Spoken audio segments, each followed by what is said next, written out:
Good morning and welcome to another episode of the Norfolk Girls Knitting podcast. I nearly said BFY Yarns podcast, but it is not that one. I don't do that one anymore. Welcome. Good morning. We don't know whether the lighting's going to be good the whole time. It looks quite good at the moment, but it is quite moody outside. So we'll see. The room is really dark. Yeah, the room's really dark, but the lighting looks really good. Okay, so we'll just carry on. Hope for the best. We'll wing it. Fingers crossed. Yeah, fingers crossed. This is January the 25th. It's a Thursday. Yeah. And it feels like a very long time since we last recorded. Yeah, because we recorded the week before Christmas, didn't we? And then didn't post it. And didn't post it until between Christmas and New Year. Yeah. So it's still about a month since we recorded. Yeah, which was always going to be our aim, every sort of 4 to 6 weeks. So. Yeah. No, it's good. So my name is Shannon and I am the face, dyer, designer, everything behind Blue Fern Yarns. And you can find me at bluefernyarns.co.uk or Blue Fern Yarns on pretty much all the social medias. Yeah, I'm Amanda. I am Miss Mandy Lou on Ravelry and Instagram. And together we're Norfolk Girls Knitting. We do have a Instagram account which is Norfolk Girls Knitting. And then we also have an email address, norfolkgirlsknitting@gmail.com. So if you want to get in touch, feel free. We'd like to say a massive, massive thank you to everyone who has subscribed. We've reached over 300 subscribers, which freaks you out a little bit, doesn't it? It does freak me out, yeah. So we've got over 300 subscribers, which is fantastic. So thank you very much for sort of joining us and listening to us ramble. And all your comments. Honestly, they're so fantastic. Also want to thank Ruth from the Ruth Loves to Knit podcast and Kirsty and Tracy from Wool and Wishes for sort of giving us a bit of a shout out.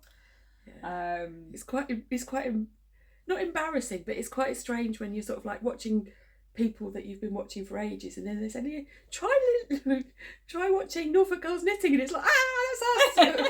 It's a bit weird. It is a bit weird, isn't it? Yeah. But it's good though. Yeah, it is good. Yeah. But yeah, I think that is pretty much everything. And before we go any further, you could probably tell I'm getting over the horrible cough and cold that majority of people have had. I'm fine now. It's just it sounds worse than it is, and I've been left with a bit of a residual cough. So I've got the cough sweet going at the moment, so I apologise if that's annoying. I probably will be taking water drinks, and it might be a bit stop and starty today, because I'm going to try and not cough on camera because I know how annoying that can be.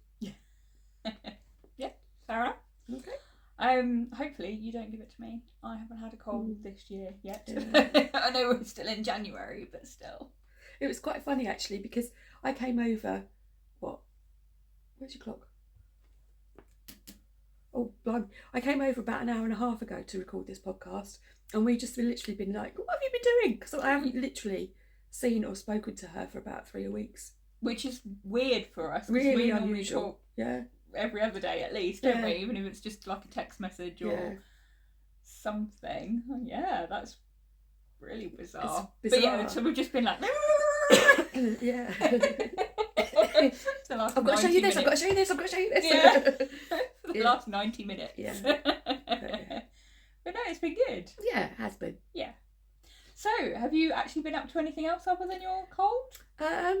I've had just sort of a few results come in about my MRI results and things, and still ongoing. And I'm still not at work, although I did go to a team training day at work on Tuesday as a bit of a keep in touch, and then I'm going to move on. And I haven't really done anything, haven't been anywhere because I haven't felt well. No. We're going out again tomorrow, aren't we? Yeah, we are. We're going to go and see... Are we allowed to say? I don't know. Well, she mentioned you on your... Yeah, I know. That freaked me out. We're going to go and meet up with Ellie from Craft House Magic again. Yeah, at the Willows in Norwich. It's a really nice little cafe. And we're going about... We're going about an hour or 2 hours earlier. An hour earlier. Because last time we got thrown out, we were the only people. We were the only people left, and they're putting chairs on tables and things. So, yeah.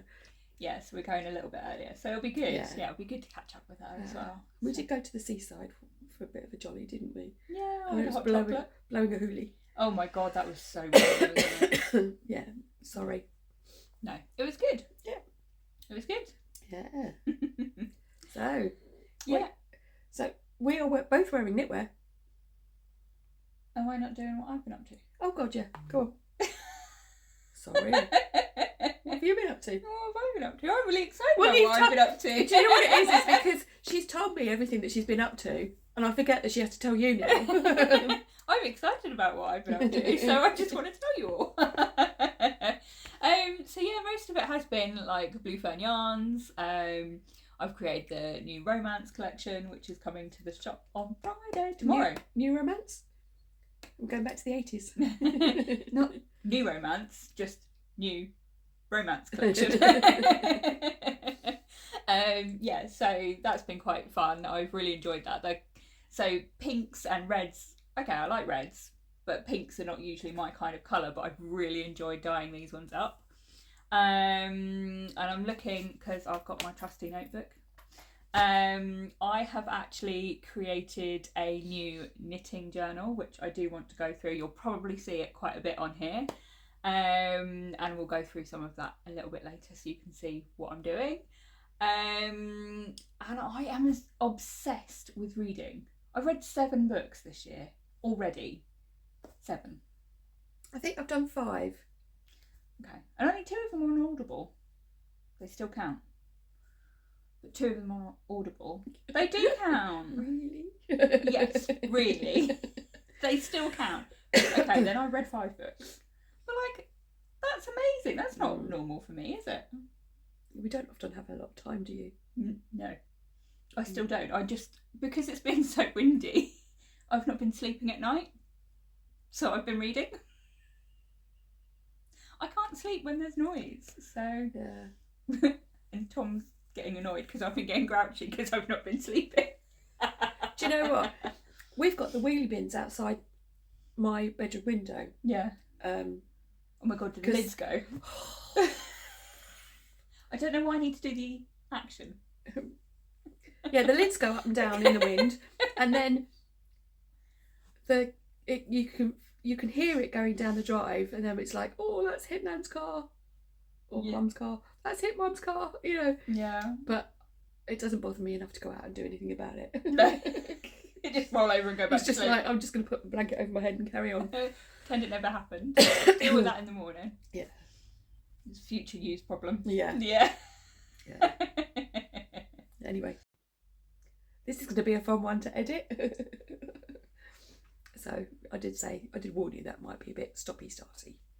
It'll be fine. We'll carry on. So yeah, we are both wearing our knitwear today. I am wearing the Forestland. Is it a Forestland sweater or is it just Forestland? It doesn't matter either way. Okay. As seen on Craft House Magic. I know, thanks Ellie. It is one of my most worn jumpers actually. So yes, Forestland by Jenn Steingass. It's got, sorry Mum, I don't mean to punch you in the face, that's not what I'm doing. It's got long sleeves, and it is made out of my own hand-dyed yarn, which was very, very kindly sample knit for me, because I still can't do colour work yet. Determined to make this year a colour work year. And it's done in, oh my god, I've spaced on the colours. Ink. Yeah, ink and concrete. So concrete is the grey contrast, and yeah, I absolutely love this jumper. I do wear it a lot. It's done in a DK weight classic, my classic base, which is 75% merino, 25% nylon on a DK weight. And yeah, I absolutely love it. It's got a slight variegation to it, and yeah, I love it. It's my favourite. Well, I can't really say that because I love all of my jumpers, but I'm pretty sure you'll hear that every time I'm wearing something. It's my favourite. Ellie's going to make it as well, isn't she? In similar. Yeah, she's gonna. I saw that she was gonna use a dark. I didn't get the names. I think colours, it was nightshade or something. I can't remember. Yeah, but she's going to do it in a dark blue and then like a goldy kind of colour, isn't it? But she's doing the gold as the main, I think. No. Oh, is she not? I thought she was. Similar to you. Oh, okay. Yeah. Ooh, we could both wear ours at the same time. Yeah, twins. What are you wearing? So, I am wearing the Tankar sweater. It's by Anniina Knits, and I test knit this for her. It's a drop shoulder with some garter stitch and some ribbing at the top. I'll put in some pictures of close-ups so you can actually see the pattern. This fantastic design feature is not part of the pan. It's not part of the pan. I ran out of yarn. Yeah. I literally had about that much left of this. This is Drops Merino Extra Fine. It's a DK and the brown mixed colourway. And I was at Venetia's yarn shop and I'm like saying to my friend Mandy, I'm going to run out of yarn. I might have to stripe the sleeves. So I couldn't decide between this hot pink and this orange colour. So I thought, well, I'm going to use both. And I actually started knitting on it before paying for the yarn. Yeah. And it's like, well, I'm carrying on. And then I went, oh, Venetia, I haven't paid for this. She said, that's fine, carry on. She didn't let her leave, obviously, without paying. Yeah, so, yeah. And so it's different on each sleeve. So this has got 3 orange and 1 pink. And this has got 3 pink, 3 pink and 1 orange. Was that meant to happen that way, or did you just forget that you were striping it and picked up the wrong one on one of the sleeves? No, I kind of had a bit of an idea. I wanted them. Well, basically, this here is Lang 120, which is a DK weight yarn that Venetia sells, and it's merino, and it's 50 gram balls. And I started with I think it was this one. I started with the pink and then did the orange, and then thought, oh, I don't know whether I've got enough to carry on striping it. So I did 2 pink. I don't know what was my motivation, but I wanted them to be different, and they are. I love it. The all the details for this are on my Ravelry project page. The yarn, the jumper grew quite a lot in blocking, as you can see. It's drop sleeves, but what she's done here is it's quite boxy, but she's built in some ink decreases in.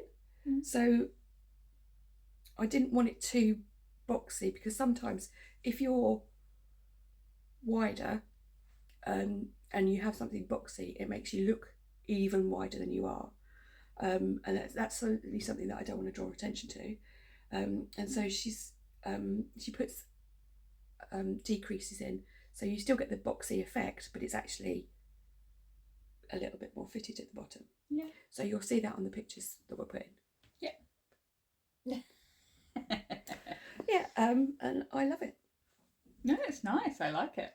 She has got a tea version of it as well, and she did make some modifications through the testing process. So, for example, I've had to sew up. Neck was quite wide. As it was blocked, it became wider and wider. So I've had to sew up about 1 inch of the neck. You can't really see it, though, can you? Where you've sewn it? Because I'm so skillful. Exactly. So I think she's made modifications in the pattern, so you actually pick up, you don't make such a wide neck and that kind of stuff. Is it like boat neck? It's like a boat neck. Yeah. I would make this again. I'd make it longer, because this one is a bit short and it's ideal for dresses and things. But I'm loving my sweatshirty Tolsta tee jumper. Mm. Yeah, so Tolsta tee jumper. I quite like wearing them, you know, things with jeans, because I wear jeans quite a lot, and you know, and so I would make it again. I would, I think, do a provisional cast on for this bit, because you do the back. I'm not giving too much away, it is paid for pattern, but you do the back flat, then you pick up here and here and join the front, knit down, and then join under your arms. So what I would do is I would maybe do a provisional cast on for this bit, so I don't have to pick up stitches, because I think my provisional cast on and joining is a bit neater than my pick up of stitches. And I would make it a little bit longer, and I would plan it with enough yarn to finish it. I might not necessarily do sleeves next time, stripes next time. Nice. Yeah, I like it. Okay then, should we go on to... Yes, so we're going to take it in turns. Yeah. I have got, I'm going to pick out my notes and I'm going to put my glasses on. So rather than sit there going... or get Shannon to hold it over there. So I have got 1, 2, 3, 4, 5 finished objects and 3 whips. I've got 5 finished objects and 2 whips. So does that mean I go before you? Go on then. Right then. Okay. So my first finished object is literally going to be the first thing I pick up. Not necessarily the first thing that's written down in my notes. So they're finally done. So these are the Freddy Beach socks by Nancy Wheeler. They are knit in the May Hawthorn birth month flower sock set, which is Hawthorn. From me, from Blue Fern Yarns. From Shannon. She needs to... This year it's so much easier. Dessert sock sets or shawl sets, and then you've got landscape minis.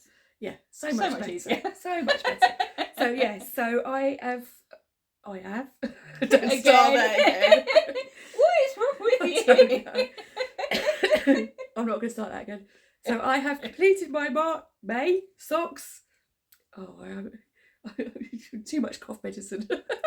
Too much, yeah, probably. Yeah, so I finished my May socks.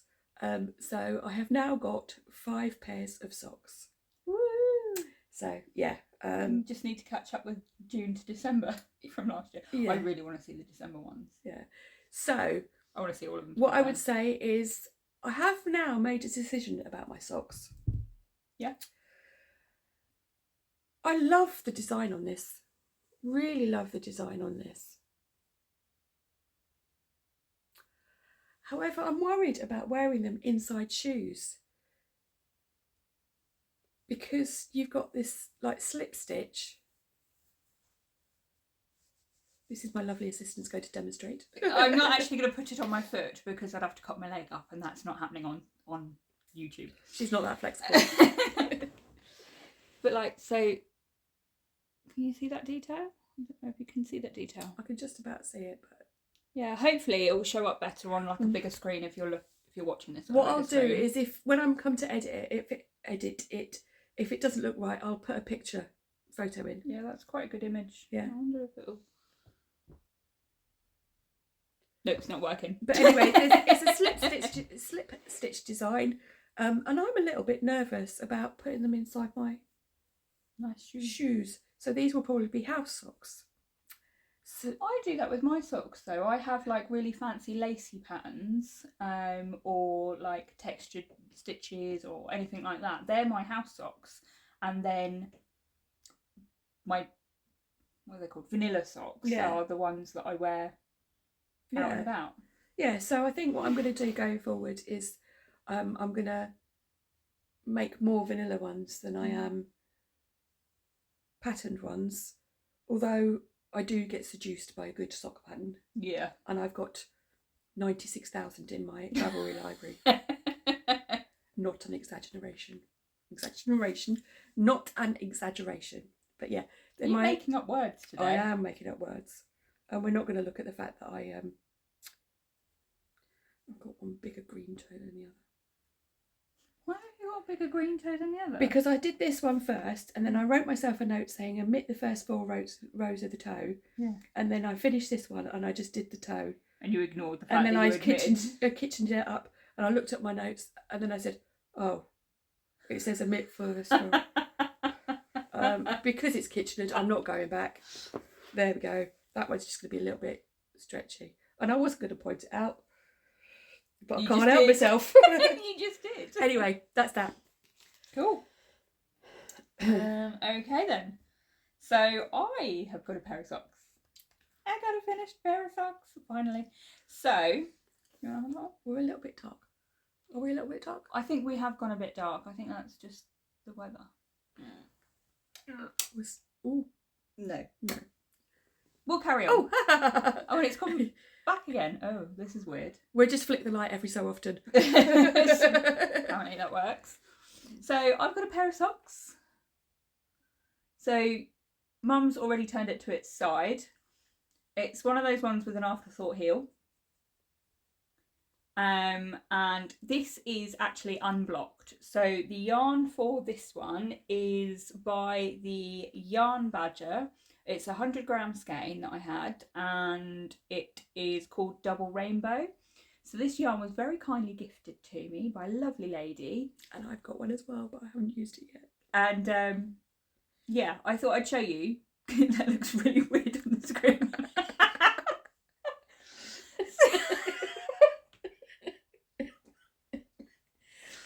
So this is what my socks look like before they're blocked. Now the reason I'm showing you them unblocked is because I have a pair of socks here that are blocked. These are very well worn, so they are a little bit tatty, but they're not too tatty. So like, that's the unblocked sock, and this is the blocked sock. So the reason I wanted to show you this is, so if it's socks for me, and I'm not going to do a podcast or anything like that, I wouldn't bother blocking them unless I want to take a fancy photo, which sometimes I do. More so now that I've got my new knit journal, but we'll go through that in a bit. But yeah, so this is what it looks like when it's blocked, and you can see it actually looks like a sock. It looks a bit odd.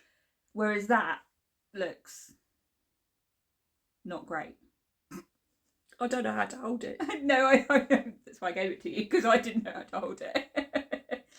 I mean, yeah, I just wanted to show you the difference. So blocking does make a difference. And it works for your garments and things like that. So one of the things that I would always say is if you're making, or at least in my opinion, this is totally my opinion, I am not a complete professional or anything like that. I just make it up as I go along.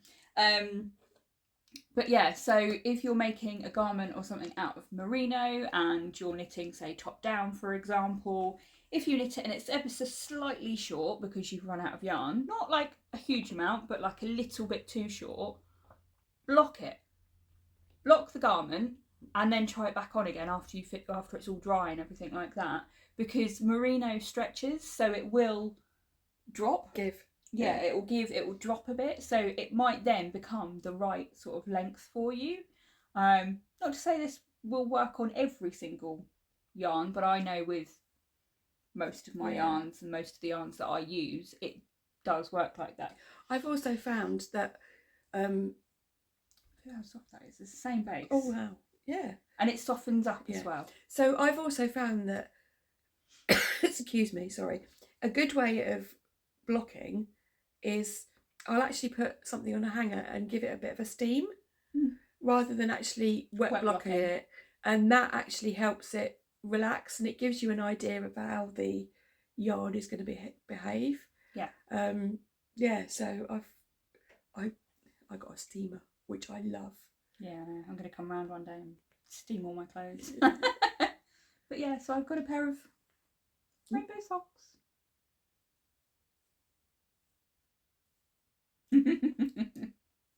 Very good. Yeah.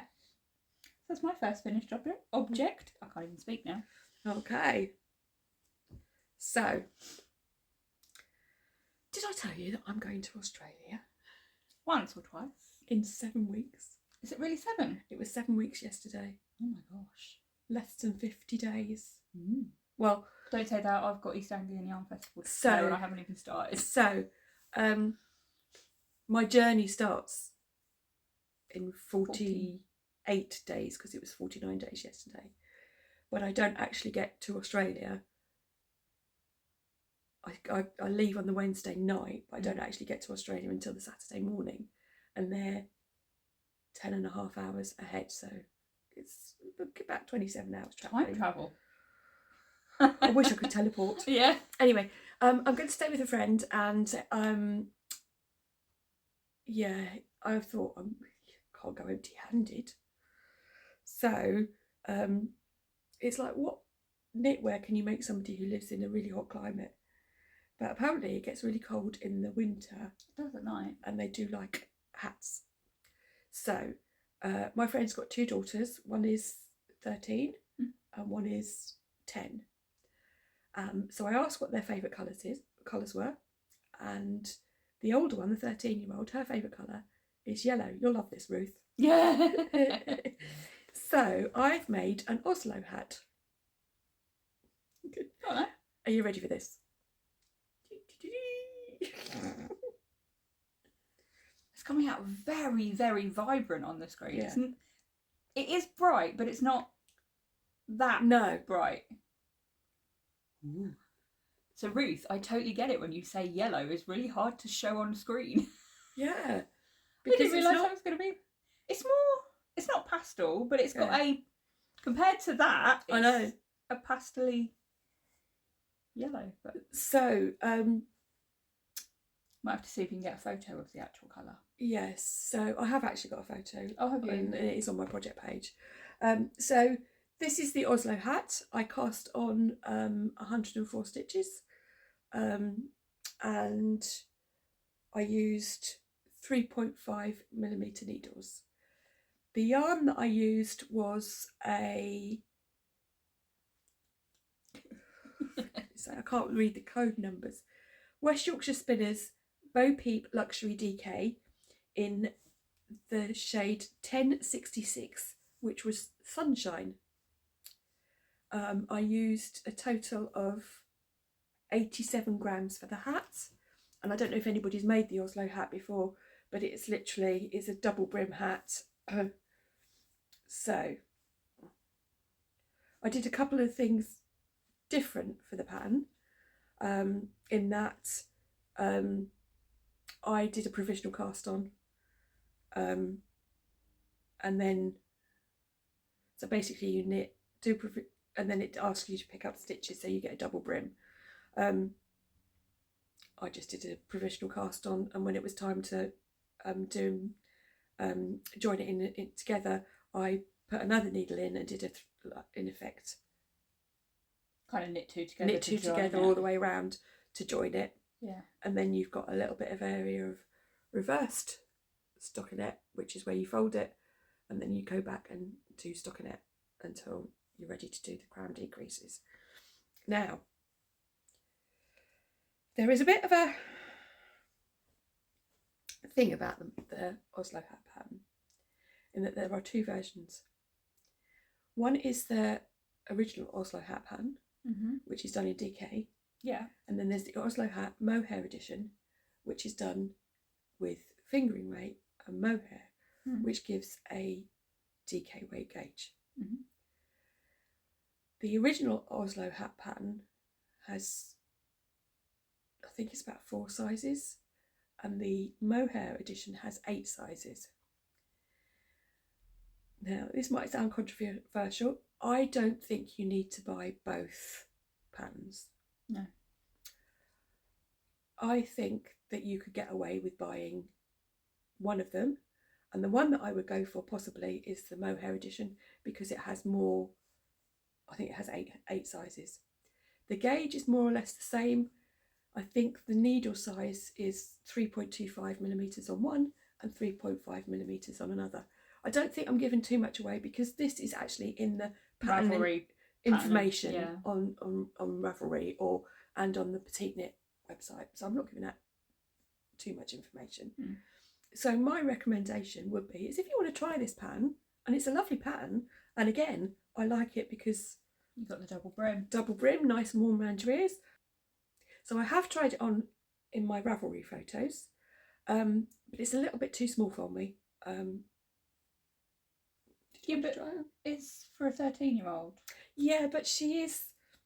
So it's tricky because she's adult sized in that she's nearly 6 foot.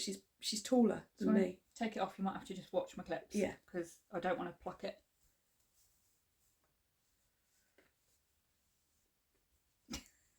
It's so not my colour, but yeah, I quite like it. Feels quite nice. Yeah, I do like the double brim. It's nice and warm. Yeah, I do like that. Yeah, I like that. Nope, no plucking. There we go. Yeah. So finished Oslo hat. It's nice. This won't be the only one that I make. I haven't got any on the needles, but this might be the DK version of my Musselburgh. So yeah, I have got another finished object, which is another pair of socks. So these are actually my Christmas socks. So I say every year. So for the last 2 years, I've bought myself a self-striping like sock set, whether it's a 50 gram and a 20 gram or 100 gram ball. Usually I go for the 50 and 20 because that's enough for me. You've got titty feet. Yeah, I got little feet. Not that little, but littleish. Anyway, that's not why you're here. To find out what size feet I have. Anyway, and on the 1st of December, I have the project ready and I cast it on, and the aim is to have a brand new pair of socks ready for Christmas Day. And I did not do that this year. I didn't finish them in time because I actually ended up having a busy December. You had a pop-up shop, didn't you, at the end of November? Pop-up shop, and because I didn't even start them until like the 5th of December, yeah. So I didn't start them straight away. But this year's socks are here, and again I haven't blocked them because blocking one pair of socks seems rubbish. So I will wait I'll wait until I block more than one pair. How did you do it? Oh yeah, that allows. It's so weird, isn't it? Right. Anyway, so the yarn is from Helen at Giddy Yarns. It's her poinsettia colourway. Is that how you say it? Poinsettia? Poinsettia. Is it poinsettia or poinsettia? I don't think it really matters. Okay. Whatever one you want. Pretend I said that one. I think it actually matches my jumper, so I should have them. You're not having my socks. Not that I need any more socks, but they would fit. No, they won't. So this was a 50 gram self-striping, and then it was a 20 gram mini colour, which you can see is actually in the self-striping colours as well. And these ones are actually quite short. They're a little bit shorter than I normally do for self-striping.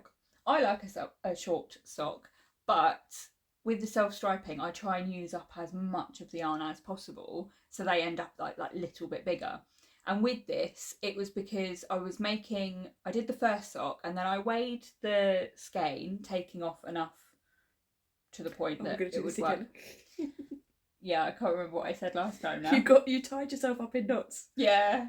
Basically, because of the colour repeat, she had to wind some off, and so therefore she didn't have quite as much as she normally would. Yeah, that was a lot more succinct than what I said last time, wasn't it?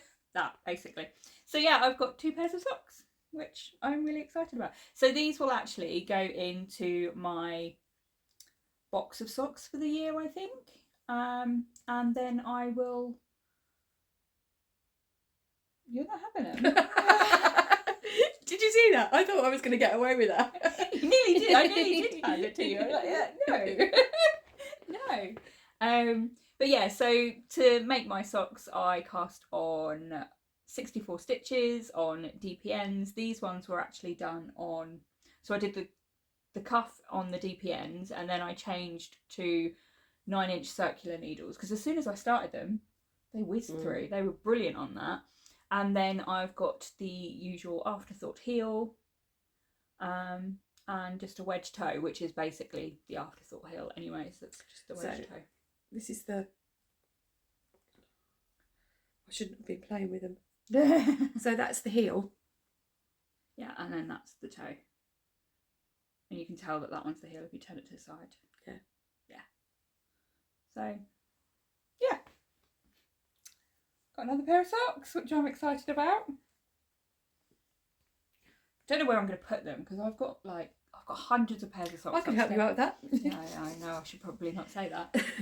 But yeah, I've got hundreds of pairs of socks that I've made, and then Tom's got so many socks that I've made him, and yeah, I'm running out of sock space, and you might end up with a pair of socks. Yes. Yeah, winner. Winner, winner. Anyway. So, I have finished the Musselburgh that I had on my needles. Musselburgh number 3, I think. Oh. I've decided that it's easier because the one that was number 2 didn't actually get onto my Ravelry page. Oh, okay. It kind of got a bit complicated, so I've just this is the 3rd one that I've got on my Ravelry page. So I'm going to number it like that from now on. So this is, we all know what the Musselburgh looks like. It's like a big long tube with you cast on at the small end, get bigger. You need to show them on the screen. Yeah, I know. They can't see down here. Why People not? at the front can't see. So you cast on at the small end, you make your 4 increases to a certain size, you check your gauge, and then that'll tell you how many increases you need, and then you work straight down until you get to a certain number of inches, and you start doing the crown decreases, which looks exactly like the increases. Exactly like the increases. So there's the decrease. Then you pop one inside the other. Bob's your uncle. So this is done in Noodlesoup. Do you want me to help you? Yes, please. Noodlesoup Yarns. In the Pale Heartbreaker colourway. It was 75/25. So superwash wool and nylon. And I just carried on knitting until I did play a bit of a daredevil game of yarn chicken. And then I ended up with 1.5 grams of wool left. Oh, played it a bit close to the edge. So it's actually longer than my other ones. When you folded it in half, yeah. In itself. And this means that the brim is actually quite a bit longer than the other ones that I've made, which is fantastic. Do you feel that fits you better? Oh yeah. So will you make them longer in future? I will make them longer in future. I quite like them when I go out, I'm quite often like this. So I can see it. No eyebrows. I don't have any eyebrows. Well, I have. You can see them. We can see them today. Yeah. Yeah, anyway, they're looking quite good. Sorry. So, yes. So this is my latest Musselburgh. And yeah, nice and warm around my ears. And I think I'm just going to make them that length from now on. But remind me. That was a bit very aggressive. Remind me. Next time I make one of these, and I've done all my increases, get me to weigh how much yarn is left. Okay. Well, if I'm with you, I can do that. But if I'm not with you, because you don't live here. True. I don't know how I can remind you. There's your glasses. I might have to write a note to self. Yeah, because it was a bit. Yeah. The relief though, 1.5 grams left. But yeah. Yeah. So and I will be making more. One of my plans for the year, I don't really. It isn't our intention to do like what we're planning for the year and all that kind of stuff. Because we never stick to it. Or I definitely don't. But it's sort of like, I suppose it's an intention, isn't it? I've got so much individual skeins of like sock yarn or individual TK, and I'm going to try and make a hat a month, and it will go in the box. So when it comes to sort of December, I can do purely selfish knitting. That's what Nancy from Knit Sip Happy does. Yeah. She just literally does it all throughout the year, and then December is her month. Good for her. And I think, I like that idea. I'm going to pinch that. Yeah. But yeah, so I'm going to make different hats throughout the year. So, spoiler alert, you're going to hat for Christmas. Yeah, I figured that much. You like my hats. I do. Anyway, next. Well, you've just shown a hat, so I feel like I should show mine. Go on then. I've got a hat. So this is, it's got a massive pom-pom. This is the Simple Pleasures hat by Pearl Soho. And I love this hat. I have made... Oh, well, you put it on. Okay, yeah. You can put it on. So I have made, I think that's the third or fourth, oh no, that's the fourth one that I've made, and I absolutely love it. So if you've not seen it, it's definitely a pattern that I recommend. Sorry, Mum. You've got you've got 6 inches of ribbing. I won't leave that down for too long. So you've got like 6 inches or so of ribbing, or it will tell you how many inches to do depending on the size. Yeah, it is a free pattern. But yeah, depending what size it is, you don't do 6 inches for, say, for example, for the child side. But anyway, you do a number of inches of ribbing, but you do enough so it can fold over, so you've got like the double brim. And with that, you hold 2 strands of 4-ply sock yarn together to make a DK weight, and then you drop one of those, and then you use a mohair or a suri silk. So I use a suri silk because I can't use mohair, it irritates my skin, but the suri silk is absolutely fine. And then you hold that double with the 4-ply. So soft. It is so soft, isn't it? And then yeah, you do your decreases and you follow the pattern, and it's that one. I literally knit that one, and I can tell you because it's my first entry into my new knitting journal. So it's by Pearl Soho. All the yarns are my own yarns. So what I've used, you know what I mean. What I've used is, for the brim, I have used, and I wrote down the grams because I want to be able to use up some of my scraps as well, and I want to make sure that if I've got scrap suri silk that I've got enough, or anything like that really. So I used 23 grams, which is 98 meters of pampas, and that is held with toasted marshmallow, both on my classic sock base, and they're both my blue fern yarns colours. So you didn't hold 2 strands of toasted marshmallow together? No.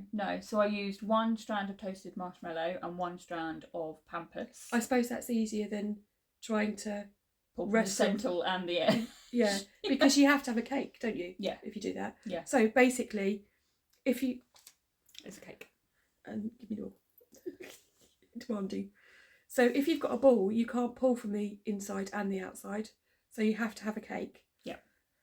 So presumably you would have to pull from the inside and from the outside and the inside at the same time. Yeah. Which can get messy. It can get messy, yes. Oh, that's a good idea then. Yeah. So, and it's using up scraps as well. So that was one of the things that I wanted to do. And then I dropped the pampas and then carried on with the toasted marshmallow. And I picked up, it only took 16 grams, which is 96 meters of undyed suri silk. So that's this bit up here as well. So it looks a little bit lighter because of the fluffy yarn and the fact that it's undyed, whereas pampas is a little more warmer, creamy kind of colour. And yeah, really, really happy with it. So, and then I used 47 grams of the toasted marshmallow. I'll send you these information so you can pop it all down in the comment section. And I made the small adult size. The pom-pom was just in my stash. Can I nick this off your head? It's not yours. This is my. Well, it might be yours. It's going in the gift box. So in the bottom. See what colours you do later on in the year. So the pom pom is just a pom pom that I had in my stash. I actually think it's one that I made. It's just a random one that I made because I wanted to have a go. I don't want to do them forever because they hurt my hands. So kudos to, can't remember her name, Robin, who does them. She's the crafty bird. Yeah, kudos to that because oh my god, they really hurt my hands. And yeah, I just added a tie on the end, so then all I have to do is untie it and I can pop the hat into a wet wash if I want to. If I want to. It will get wet washed at some point, but like for now it's okay. And yeah, so I'm going to. So as you can see, on the Surrey kind of. You've got a little bit of a halo just along the top. But it's kind of blurs this toasted marshmallow. Yeah. So yeah, absolutely love these. Looks far better on me. Yeah, I'm sure it does. But yeah. You have to. You're such a child. Wiggle a pom pom. But anyway, I love this hat. And then also just want to talk briefly, if that's all right. Yeah. About my little knitting journal. So it is just if you are a stationery addict, you may have heard of the Travellers notebooks covers. You get like this really nice leather cover. You've got individual notebooks for your monthly plans. Vegan options are available. Yes, you've got like your weekly plans and whatnot, but you can also get blank notebooks. So I've got a blank one in the back of my everyday diary. And it's got my knitting things in there. So in the front I've got various patterns that I'd like to make, along with the meterage for shawls and things like that. I've got a page for garments. I have got my yarn stash, which is noted in here as well. And the reason I note that in here is because if I ever go out and about and I'm thinking, oh, I want to make that pattern and I know I've got a yarn, have I got enough of it? I can look up the meterage. So sort of along here you can see that I've got meterage and the grams just underneath it. And then I also put the pattern that I've used, if I've used a pattern.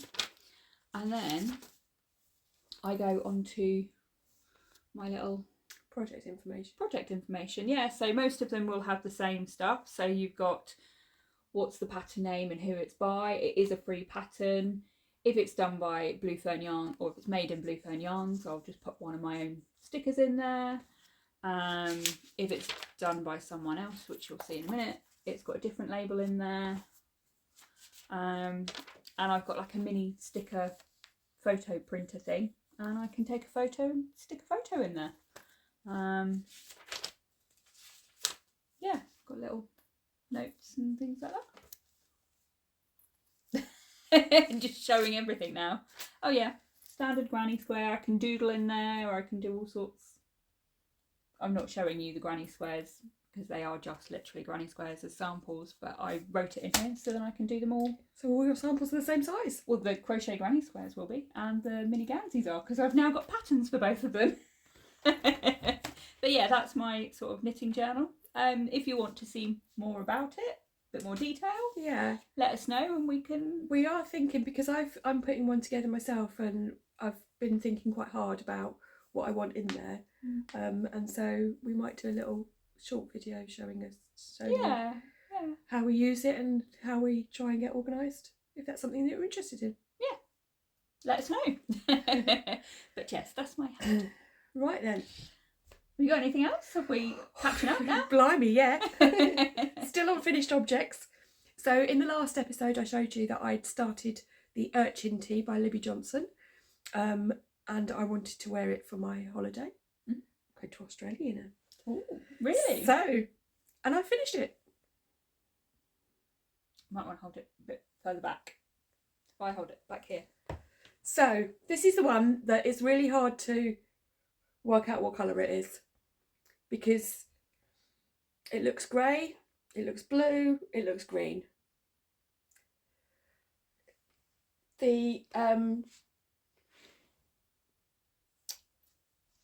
thing doesn't actually help because it says it's colourway 71, so it doesn't actually give you a colour. So it's beautiful though. Yeah. So basically, and it's got shiny bits. This is the Urchin tee, and it's by Libby Jonson. I knit the 8th size, which is around a 52-inch bust. The main needle was 3.5 millimeters, and the ribbing one was 3.25 millimeter needles. The yarn is DMC Natura linen, which is 58% linen, 26% viscose, and 16% cotton. I will try and put a picture in it. It's a little bit thick and thin, the yarn. So this has been blocked, but it's a bit it's almost like that what do they call it? The slub yarn, or whatever it is, where you've got different weights all the way through it. If you look here, there's bits here where the stitches look a little bit bigger and not so uniform. It's kind of where the brighter bits are. That's where and I think that's where the linen, like the flax linen bits are concentrated. I have tried it on. It fits beautifully. I think it's going to be really, really cool. Yeah. It's not heavy, is it? No. It's quite lightweight. I used approximately 300 grams. I haven't actually weighed the end of the last one. Okay. So literally you knit the back flat, then you pick up, knit the front down, join in the round under your arms, and go. And then just pick up small sleeves. I just did... It's kind of just ribbing, isn't it? There is a bit of stock in there. So I did about 8 rows of stockinette and then a little bit of ribbon. I guess you could just literally pick up the stitches and just do some ribbing. I just follow the pattern. So yeah. I wasn't sure about the neckline treatment, but I do quite like it. In that you just pick up all your stitches all the way around, because I thought it was going to be really low. And then you knit a couple of rows and then you bind off. Okay. So I'm not sure if it will show. You've kind of got like a little dipped bit and then you've got a ridge either side of it. I'm not sure that's really showing very well. But yeah, does look nice though. Yeah. So that's my Urchin tee. Yeah. It's quite a nice simple lace pattern, isn't it, really? I like that. I know some people find it quite hard to use sort of like plant-based fibres. What I will say is it's quite drying, so I just made sure that I constantly used hand cream and things like that. It's nice. And just did little and often. I like it. It feels nice. Yeah. You can feel that it's not a merino. Yeah. But it's not a bad thing, if that makes any sort of sense. I think it'll be really cool. I didn't particularly block out these eyelet rows hugely because it is going to be quite see-through, so you will be able to see what I'm wearing underneath. But yeah. But I'm assuming you'd wear it with like a singlet or a vest top or whatever. Well, I think it would be a really nice thing to wear, sort of like on the beach, sticking it over your swimmers, and yeah, getting the lingo. Swimmers, they say swimmers in Australia. Yeah, I know they do. I lived out there for a while, remember? Yeah. So even though I came back with a full Australian accent, didn't I? She'd been out there literally about 48 hours when she phoned me, and it's like, oh my god, it's Crocodile Dundee. She sounded so Australian. She's got this Shannon's very good at you're a bit like a sponge, aren't you? Oh yeah. So, and you don't realise you're doing it half the time, but she will pick up your accent, and it's quite funny to watch her when you see her at shows. She isn't being rude. I'm really not. I just happen to pick up an accent. If you're talking to me in a certain way, I will return that way back to you, sort of thing. That's all it is. It's like literally. I don't even know why or how I do it. I just think it's osmosis. It just goes in and yeah. It's like I've got a Zoom call with my friend Claire tomorrow night, and she's from up north. So by the end of the call, I'm talking like I'm from up north, and I'm sat there, and Tom will come home, and I'll talk to him. He's like, "You've been talking to Claire again, haven't you?" And I'm like, "Yeah, yeah, I've been talking to Claire." So yeah, it's quite interesting. And what's really funny though is when people don't pick up accents. So like my friend Darren, who I'm going to go and stay with in Australia. He's lived out in Australia now for 7-8 years. Yeah. He still sounds like a Yorkshireman. Does he? Yeah.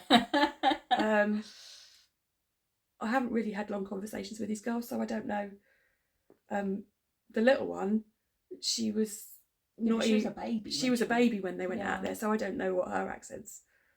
I think she's going to be Aussie. But yeah, it's really funny. So Shannon just to point out, Shannon will pick up your accent, but she isn't being rude. Yeah, I'm really not. I hope I don't offend anyone. Sorry, I shouldn't have pointed out that to you, should I? I don't mean to. I really don't. I just picked out. Yeah. It's like when I went out to New Zealand and I came back and I was full on Kiwi, wasn't I? And like Tom, when he came out and joined me out there, and I was just sat there and talking to him, he was like, "You need to go back to England. Start talking normally again." But yeah, you just can't help it. And it's like when she went to Australia. Side note, tangent, another one. When she went to Australia, she literally started talking with an Australian accent pretty quickly. I went out to see her, and I was telling her that I'd got some money. I knew where this is going. So some Australian dollars. So she said that something cost $20. So I didn't say $20. I said it was $20. She said, $20. $20. I couldn't say it. Say it. How much did it cost? $20. You couldn't sound any more like the Queen when you say it. So she actually recorded me saying some things and had it as a ringtone for a message. Yeah, I kept showing everyone that I knew in Australia. Listen to my mum. Yeah, $20. Yeah. Anyway, I kind of do pick it up a little bit. You picked up a couple of phrases, didn't you? Yeah, that weren't too bad. And I think it was like more in use dollars and bucks. It was the money that you were you went very posh, didn't you? And I think a lot of it is we come from quite a working class family, but I went to an all girls grammar school and in Wellington, in Surrey, and it was literally you speak like this, and it's you kind of and it also becomes a bit of a defence, doesn't it? Because people listen to you when you talk in that kind of. Oh yeah, if I really want Tom to listen, I go really posh, and he's like, "Whoa." So I've done something wrong. But it's just that well spoken, Yeah. You speak in a certain way, and people will listen to you because. Oh, I love it. I love listening to our cousins and things like that. And when they sat there and they're talking and they're going on about just general life, and I'm like, oh my god, I wish I could sound like that. And then after a little while, I start sounding like that because I pick it up. Yeah. And then I come back home and Tom's like, "Will you calm down?" I'm like, "Why?" But why? This is how I talk. But yeah. Anyway. So that's. Yeah. That was a massive tangent. That was a massive tangent. That was a really massive tangent. Look at it. You can't even see the time, can you? I can. Oh, can you? It's 23 minutes. It is 23 minutes on this section. Yeah. We have quite a few sections that we put together, and sometimes when I put it together, I think 2 hours. It doesn't always end up being 2 hours, but there you go. Yes. Next time. Yes, I have got another finished object, and this is quite a big one. It's going to be a bit awkward to show, I think. Do you want that in? That's January. So this. January. Oh, hang on. No, it's that way, isn't it? So something we do in every episode we've ever recorded, apart from the intro one. 4 or 5 of them or Yeah, whatever. all 4 or 5, whatever episode we're on. We're going to smile and we're going to get this as a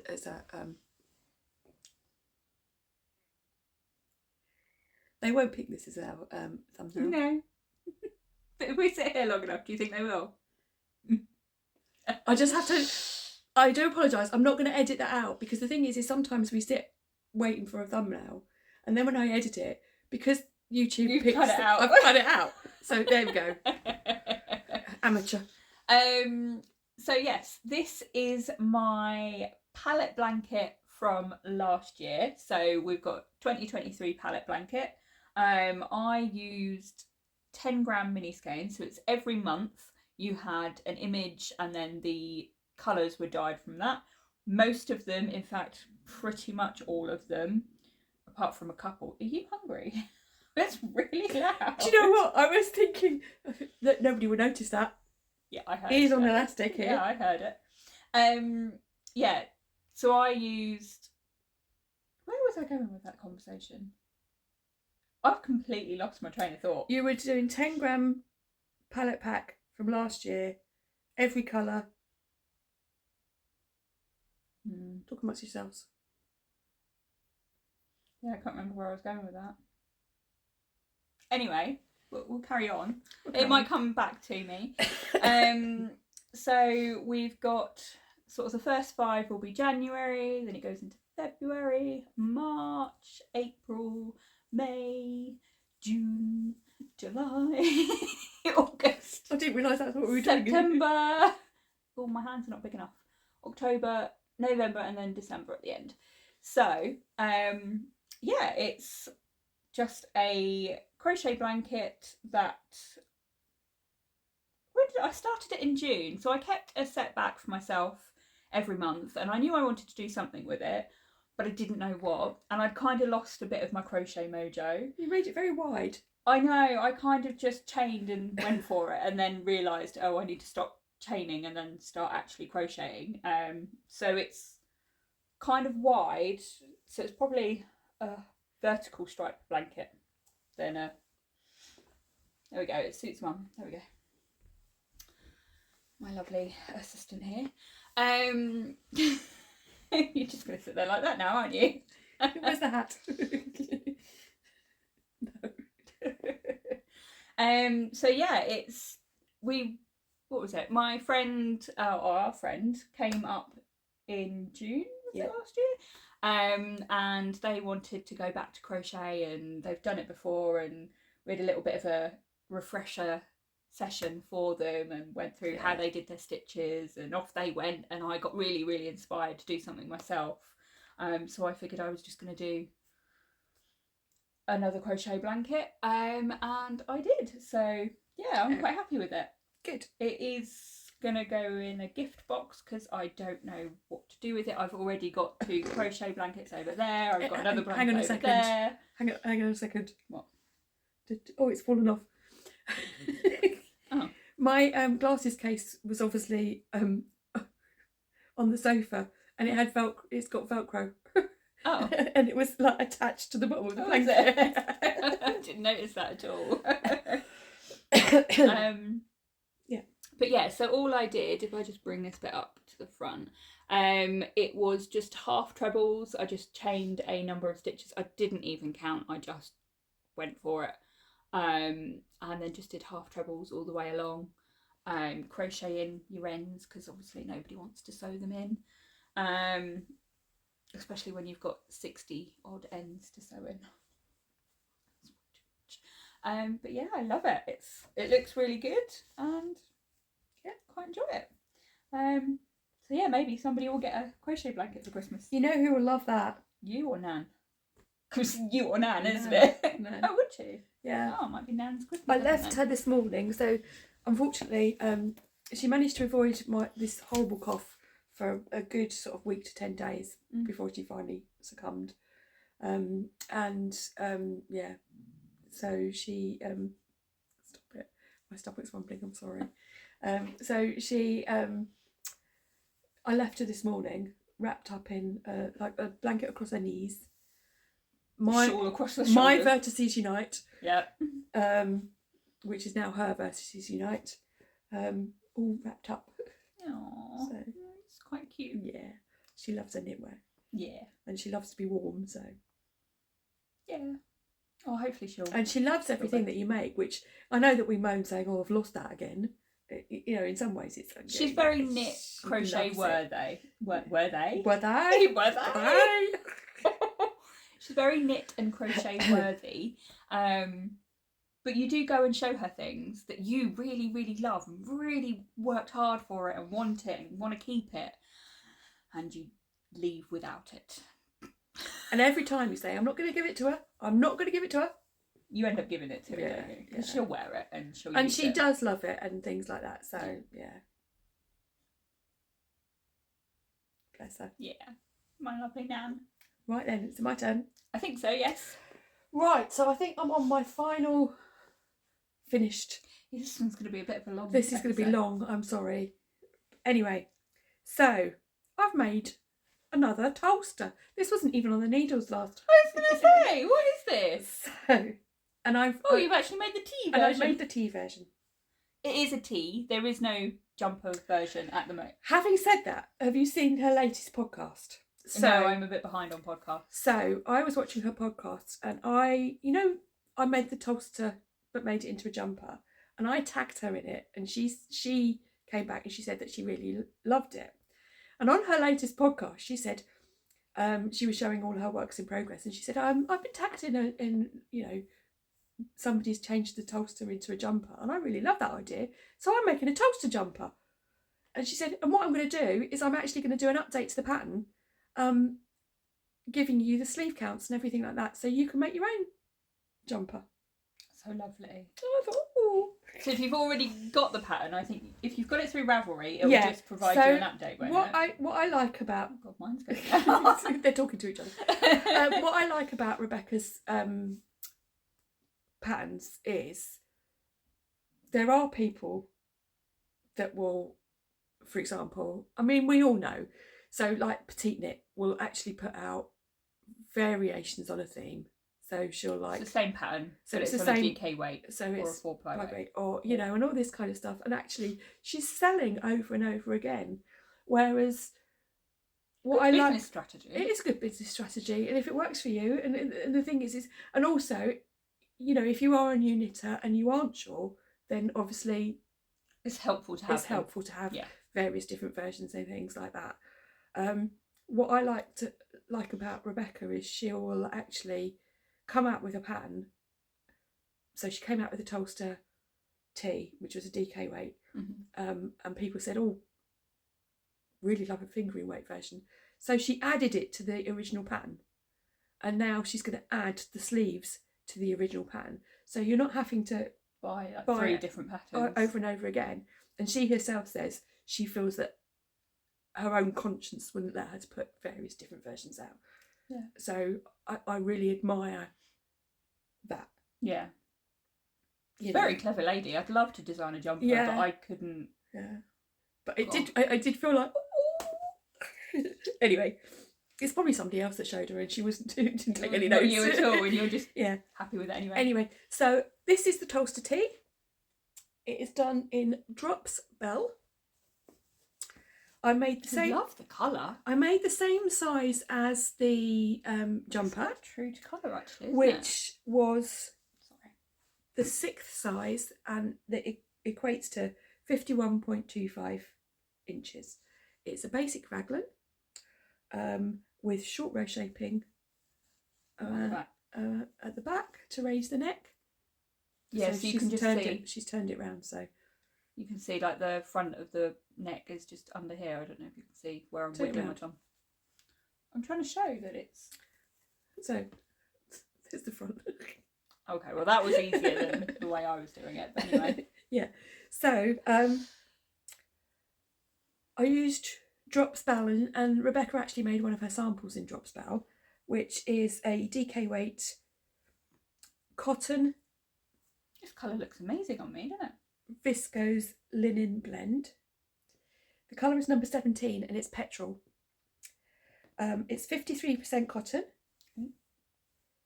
33% viscose and 14% linen. I used 782 metres. How many grams? 326 grams, and I just lengthened it a little bit. So, yeah. Oh, it's really nice. I love the colour. Yeah. So, although I made the same size as the jumper, it's come out a little bit bigger. Because Why? the jumper is made of merino, alpaca, linen blend. Yeah. And what Shannon was saying earlier about when you block merino, it kind of like expands. It will grow. Yeah. But then it will also kind of shrink back again. So when you block it and you put it out and you think, oh my god, that's got so big, quite often it will kind of, as it dries, it will kind of shrink. Yeah. Back. It has a little bit of a memory, whereas the plant fibres don't really have that. So they've kind of literally, yeah. So this is a little bit baggier, or it feels a little bit baggier than the jumper. Still looks lovely. But yeah, I think this is going to be... I can't believe you've made that in less than a month. That wasn't even on the needles. I think I probably made it in about week to 10 days. You're a machine. But I don't have... You're not working at the moment. I can't work. Yeah, so I basically do a little bit and often. So I set a timer, do... Is that rain? No, somebody's doing some works out there. Oh, sorry. It was a real sound and I thought, oh god, is that rain? No. Anyway, yeah, so I will do like 20 minutes in an hour. So 20 minutes knitting, 40 minutes doing something else, 20 minutes knitting, and it actually builds up really, really quickly. Yeah. The gauge on this is really big, and so it's done on 5mm needles. So it's gonna fly. It's like your lento that flew. Yeah. It's yeah. And what I did do was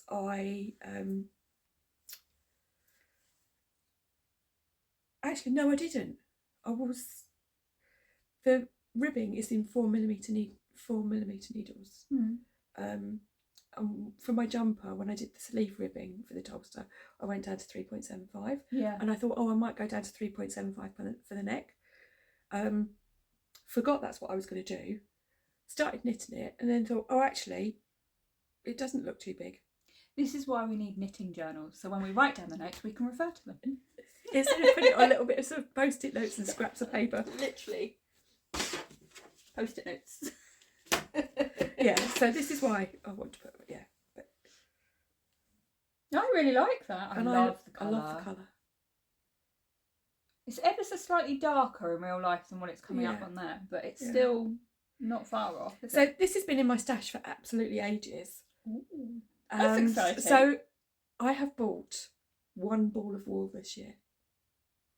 That's good, considering we're only on day 25 of this year. But it's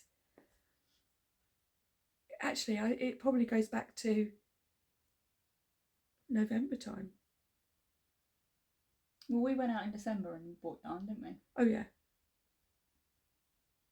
You forgot about that, didn't you? Selective memory. But yeah, normally I do buy quite regularly. And I've got no plans on buying anything else until I go to Australia. And I had to buy that one ball because I'm going to run out. Yeah. So I would be able to finish my project. So yeah, otherwise I wouldn't have bought anything. Yeah. But yeah, so this has been in deep stash. I'm knitting something else in a moment, which I'll show you in a moment, which is deep stash. I obviously had a colour theme. Oh really? Yes, that's about right. So yeah, I love this. So I don't know whether I'll be able to get photos before I go because it's only 7 weeks. But I will see if I can get some photos while I'm out there. This is my last finished object for this month. I was going to say this week, but yeah, this month's podcast, whatever. And he's so cute. So Tom picked the colours because it was made for Tom. So it's not necessarily colours that I would pick, but I think they kind of go. And here he is. He's so cute. He's a little sci-fi robot. So I love him. He's so cute. His name's Trevor, apparently. Don't know where Trevor came from, but that's what Tom's called him. And he sits on his little shelf that he's got over there. Yeah, he's so cute. Do you want to hold him?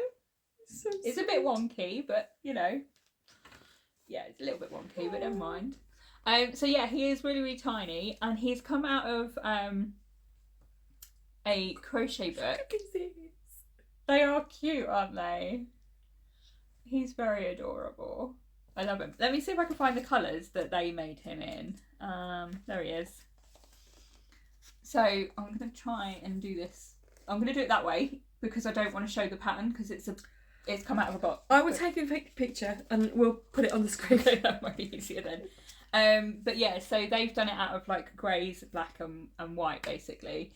But yeah, Tom picked those colours because he doesn't do neutral, does he? Unless it's work clothes and it's black. So yeah, he picked those colours and it's just called a sci-fi robot. And I got it from this book, and if you love crochet and you love cryptids and creatures and things like that, I definitely recommend this book. It is so fantastic. We've all been through it and worked out which ones we want. Yeah, I've got a massive list. I'm basically making one of everything from this book for everyone, so you might get something for Christmas from me in this. I like that one. UK? Yeah. Bless you. Mm. Yeah, so this book is amazing. So it is by Riki Gustafson. Yeah. And she's got a company called Crocheted by Riki. And if you look for that on Instagram, she's got thousands and thousands of followers, but also patterns. You can find her patterns individually on Ravelry. I believe this is her only book that she's done so far, maybe. Did you say what it was called? So it's called A Crochet World of Creepy Creatures and Cryptids. Hopefully that will flip the other way around. If it doesn't, we'll pop all the information down below anyway.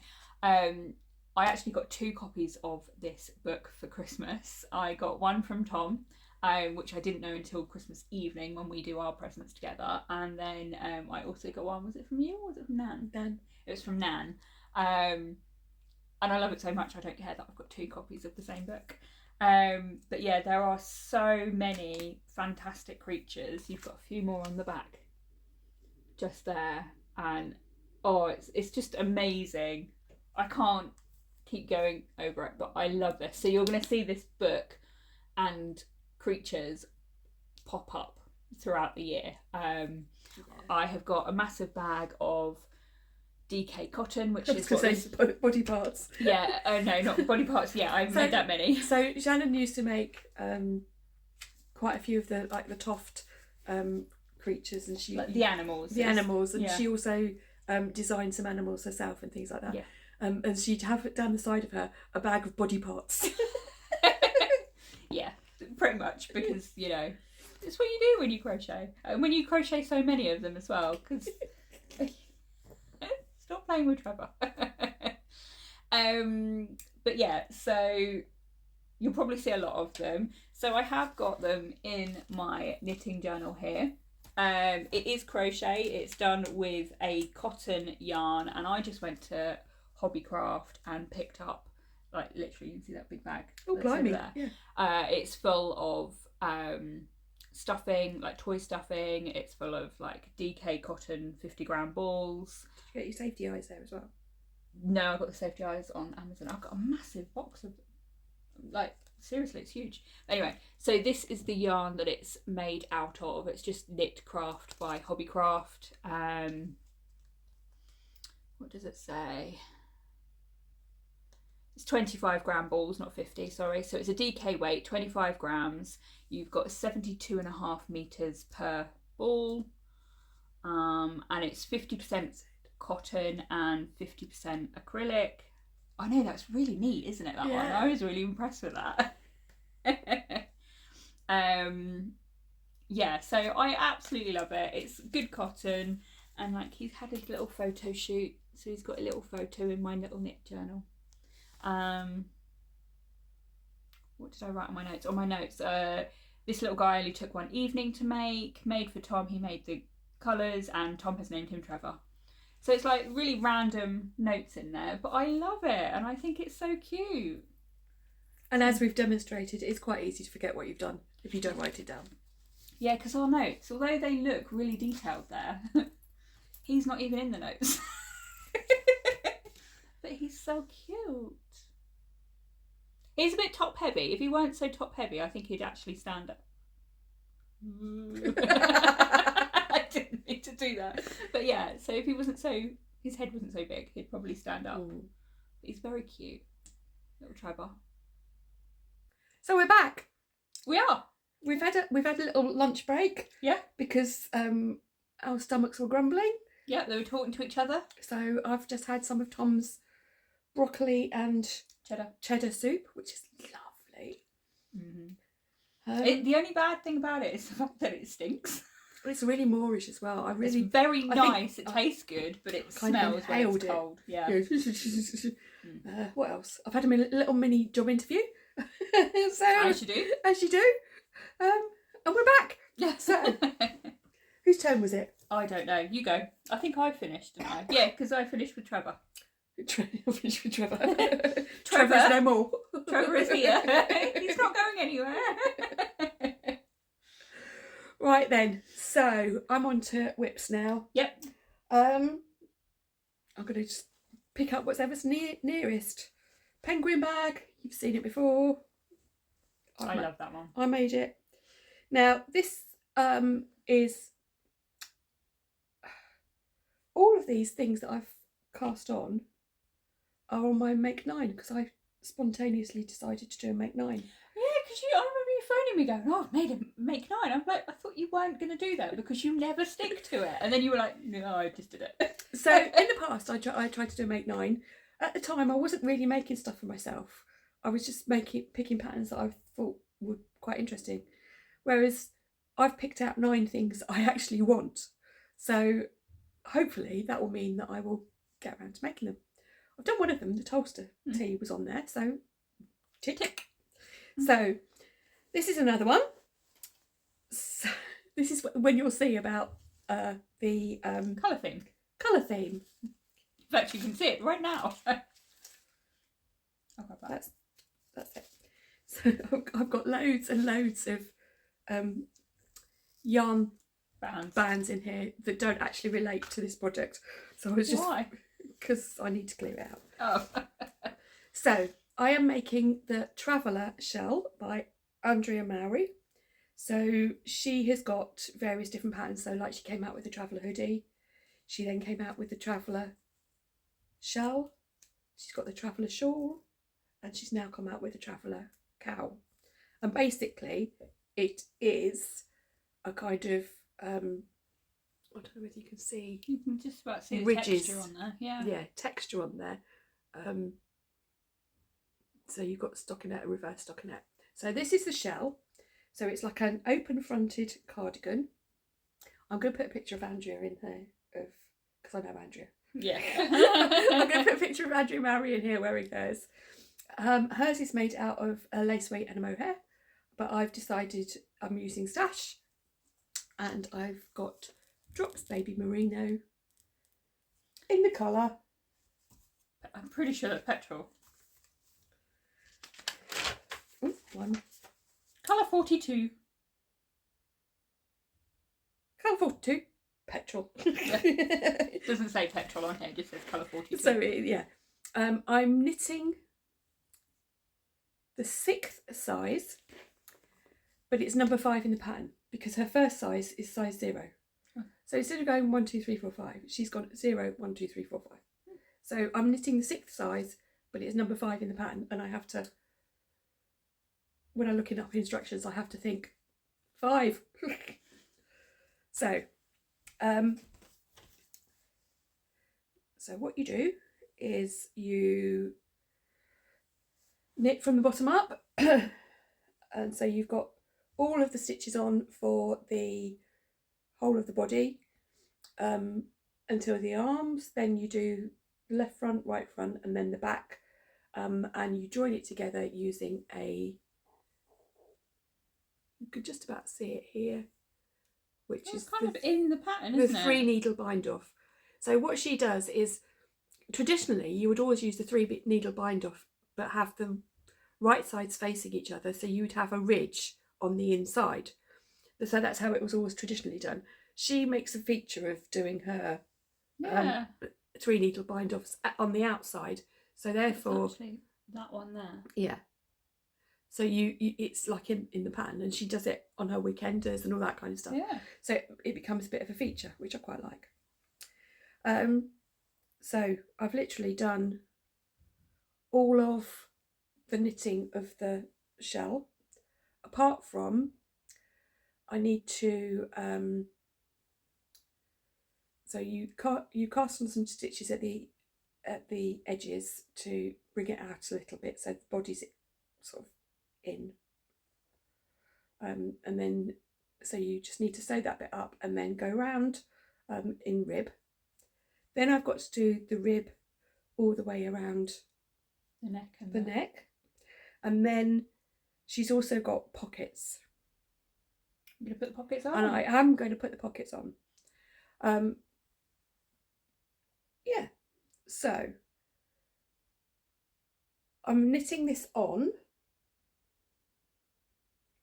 3.5 millimeters for the body. Mm-hmm. The ribbing was done on 2.75 millimeters.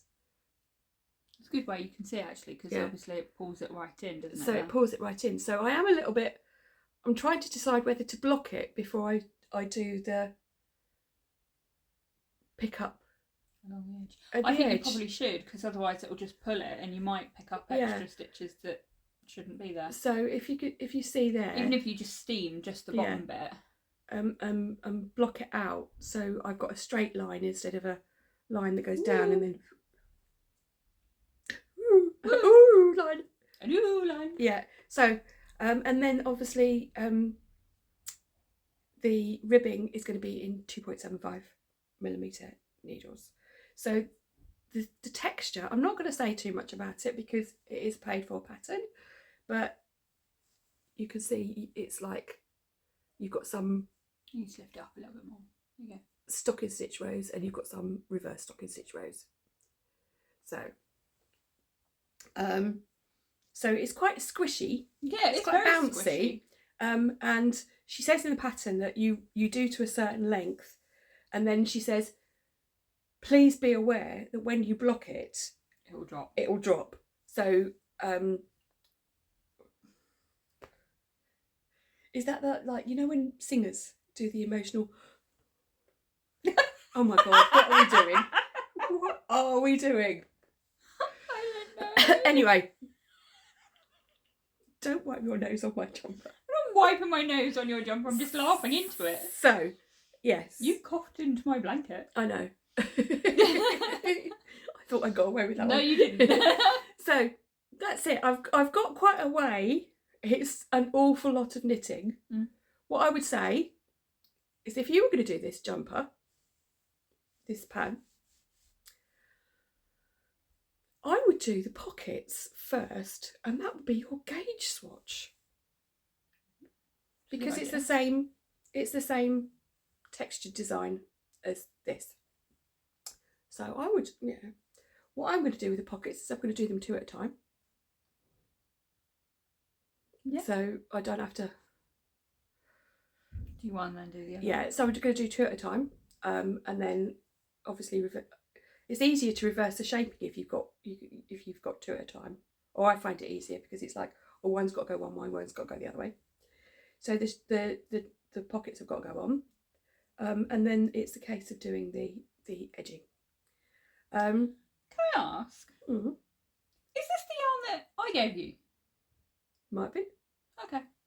This was the Take boyfriend's one of Tom's jumper. The boyfriend sweater that didn't work. Didn't work, no. Again, it ended up way too small. So it's in my stash, so I'm using it. Yeah, so Forgot I'd given it to you.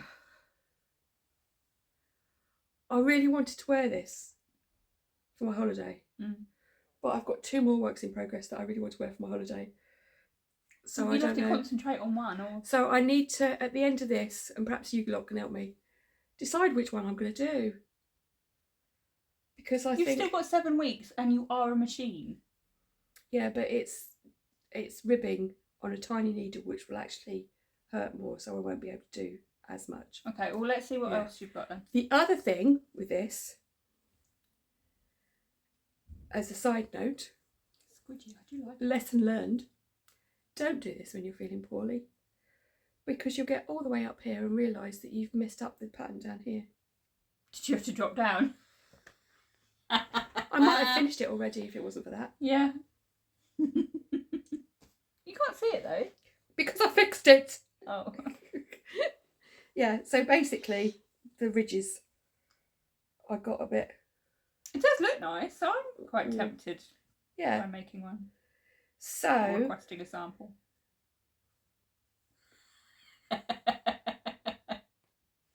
Sorry. Yeah, so I'm enjoying it. It is an awful lot of knitting. And past me would have thought, oh, I can't be bothered with this. Whereas present me is, I really want this garment. Yeah. So I want to finish it. That's good. So I like it. Yeah. What else? Drops Baby Merino. How many grams in? What did you do with it? I threw it back down here. Drops Baby Merino. I think it's 50 grams, isn't it? It is 50 grams. 50 grams. You've got 175 metres per ball. Yeah, and it's 100% wool. Yeah. So That's, in the colour Petrol. Or 42. Yeah. So that's that one. Yes. Needle stopper. I'm just being nosy, seeing why she hasn't cleared out her bag. Well, because I You haven't got your knitting journal. I've also got odd needles. I can't have them everywhere. Mine have got to be put away. Like mine. But I haven't live finished. in my little... I haven't finished the project, so I literally cast this off 2 nights ago, and I didn't do any more because I thought it would be really difficult to show. Tape measure, avocado tape measure. Anyway, that's really random. Just going off on another tangent about like needle storage and So yeah. Obviously, I'm hoping that it will be done before the time I go to Australia. It might not be. But it might not be. We'll see. But it's another one of my make 9, and it'd be nice to tick it off. You'll be able to wear it in our summer when you come back. Yeah. Of course, I could take it out there and finish it while I'm there. You could. However, yeah. I have plans. You have lots of plans. Excuse me, sorry. So I'm just going to move on. I have got a whip. I was going to say it's half finished, but it's not quite finished. So I am making another pair of socks out of self-striping yarn. So this was gifted to me as a Christmas present, I believe. 99% sure it was a Christmas present. Who was it from? Susan. Yeah. I think she gave this to me for Christmas. I now can't remember if it was Christmas or whether it was something else.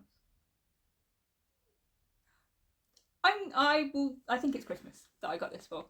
So it's gorgeous yarn. Lovely colours. So my colours. Do you want to hold that one? And I have cast on already, not much, literally the ribbing for the next one. Are you doing it on your 9-inch circle? I will do, yeah. Circulars. Can't even speak. So yeah, I do the ribbing on dpns, devil needles, as one of my ladies at my knit group calls them, devil needles. And then I will change them onto the 9-inch circular because they'll just go and get done. And this is the yarn. Beautiful. It was your Christmas present. It was, wasn't it? Because I got a self-striping as well, didn't I? Oh, did you? Yeah. Yes, you cast it on a box. Oh, yeah, I cast it on for you, didn't I? I was knitting it. Yeah, because it was the grey and the rainbow, wasn't it? Yeah. Yeah. Anyway. Thank you. But yeah, this is the colour. I absolutely love this, and I have got it stuck in my knitting journal. This is going to be a regular thing, I think, with this now. No, that's Trevor. We've done Trevor. So it's not as detailed because I make a lot of socks, but the yarn is from Helen at Giddy Yarns. And that's the little tag that came with it. And the colourway is called Northern Lights. But oh, it's so beautiful. Yeah. So I weighed it and there was 105 grams rather than just 100. Ooh. Random. So 105 grams. That'll be enough to make me a pair as well. That'll be enough to give you the leftovers to make your own pair. Fair enough. And it's a 75% merino, 25% nylon, and it's just so beautiful. I love Yeah, I'll have to give you the leftovers of my grey rainbow. it. And then you can Yeah. yourself. That would be funny. So yeah, and I started this beginning of January because I put start and finish dates in here. And yeah, I really love it. Yeah. It's going to just have the Afterthought heel. And I will just do it as the self stripe within the heel. I don't know what I'm saying. But yeah, I really like this colour. So yeah, just a pair of socks. Lovely. Yeah. I like having a pair of socks on the needles. It's just kind of a... When I've got like 10-15 minutes and I don't really want to think about what I'm doing, because that one's a bit of a beast, which we will see in a minute. Yeah, it's quite nice to just go round and round and round. Mm-hmm. Yeah, I've got a couple of pairs of socks that I'm working on, but I didn't bring them with me because they're not really. I've got a bit of deadline, self-imposed deadlines, obviously. Yeah, obviously. But yeah. Well, I might bring this when we go and see Ellie tomorrow, because then I can just do it and I don't have to think about it. Yeah. I'll just change it onto the 9-inch circular and off I go. Nice bag. Yeah, so it's living currently in this project bag. It's so pretty. And it is, I will see if I can fold that over so you can see the little tag. Made in Aberfalla. Yeah, it was very kindly gifted to me because she gave me 2 bags and one was a giveaway. For your Blue Fern podcast. For Blue Fern Yarns podcast a couple of years ago now. But I kept this one. So thank you very much. But yeah, it is lovely. Very much so pretty. But we'll carry on because if not I'm going to sit there and stare at the bag and people don't want to watch me watch a bag. Right then. Anyway. So, I like this bag. Look. Seagulls. I got that at Fibre East when it was Fibre East from Jibby Russo's. Oh, it's a Jibby Roo. Yeah. I didn't realise. Yeah. I love Jibby Russo's bags. She's got some fantastic stuff, hasn't she? And yeah, I always look forward to seeing Shannon at the fairs. And his hand-dyed yarn's good. Yeah. It looks lovely. Yeah. Might have to treat myself.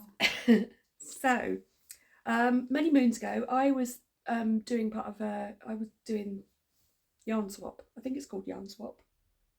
Have you cast on? I thought we were going to cast on together. Well, you cast on that, and I was it looked so nice that I was. Anyway, I can't believe you cast on. I'm going to sit here in a huff now. Well, I can cast on another one because I absolutely love it. Okay. So, basically, I did a yarn swap. That's what you sent me a photo of. Yes, and you commented. It didn't even look like tulle. Anyway, so I did part of a yarn swap, and the lady that I swapped with, she was based in America, and she said, "Have you got any ideas of what you want to do?" And at the time, the Brioche-licious shawl from Andrea Mowry had just come out, and I really wanted to make that. So she sent me 3 skeins of yarn for the stripes. So I've got a picture. Is it going to be too shiny? No.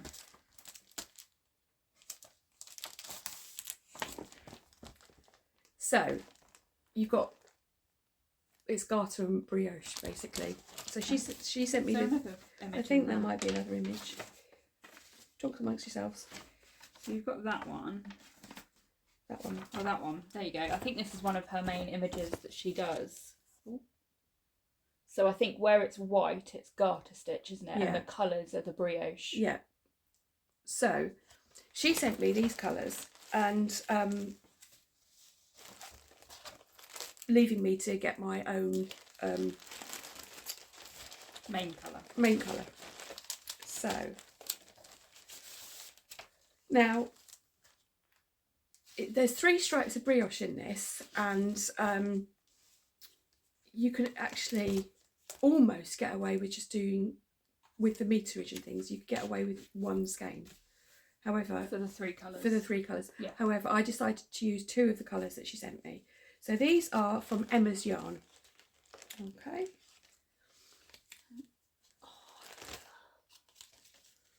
One of them is called, sorry this is about to creep in,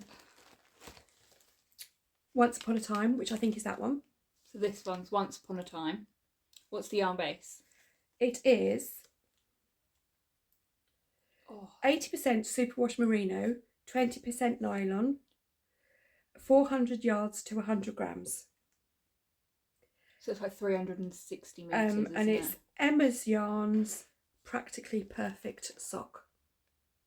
And I can't see if that's in focus or not because I've got my reading glasses, not my looking glasses. It's in focus, it's fine. So, Once Upon a Time, and then Party Time. Oh, that is definitely a party time yarn, isn't it? And then she also sent me another one, which was a really nice sort of hot pinky colour, which it would have gone. It would have gone, but I want to use it for something else. So Shannon and I, we said last time we went to Yarnworks just before Christmas. Yeah, in December. In December, for a bit of a jolly, really. It was a bit of a jolly, but it was also to talk about the possibility of doing a pop-up shop and stuff. So I bought the contrast colour. So now I decided to go the other way. So instead of having a light colour, I went the other way and picked up Emma's Yarn in Twilight. So this is my main colour and these are my 2 contrast colours. And what I'm going to do is I'm going to use that colour for stripe 1 and stripe 3, this colour for stripe 2, and then this colour for the little bit on the border. And that's the main colour. So you can see the purple next to the bright pink. Oh, look at that. I know, it's amazing, isn't it? So that did not look like a shawl when you sent that to me. I thought it was a cow. I need to do something about this. I think I need to get one of those you know, those cozies, because it's... Where do you get them from? Oh, I don't know. Does anyone know where you can get yarn cozies from? And if so, can you put some comments down below? Because we'd be interested. Yeah. So, and we really like supporting small businesses. So yes. Yes, please. So I've started. This is the right side now. So this is the main colour. And then this is, so it's these 2 colours together. It's those 2 colours together. So this is the main, the right side. Oh. Okay. Oh. This is the wrong side. Oh. I like the wrong side. I like that side. Why does the colour come out? So, where's the picture? We might be here for a while because I've not seen this yet. Shannon hasn't seen any of these actually because literally I haven't seen her for nearly a month. So... Nearly knocked me out. Actually, yeah. I saw you very briefly through a window when I picked up Nan to hospital, but... So on this pattern page, you can see that the stripes are not very, very bold, are they? And they're not they are, because it's on a white. Yeah, so you've got the white in front of the contrast colours. Yeah, I just realised I went white. So you've got white in front of the contrast colours.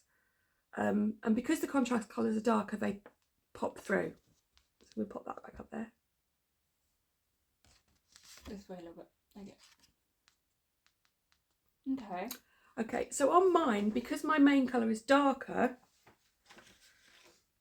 it doesn't.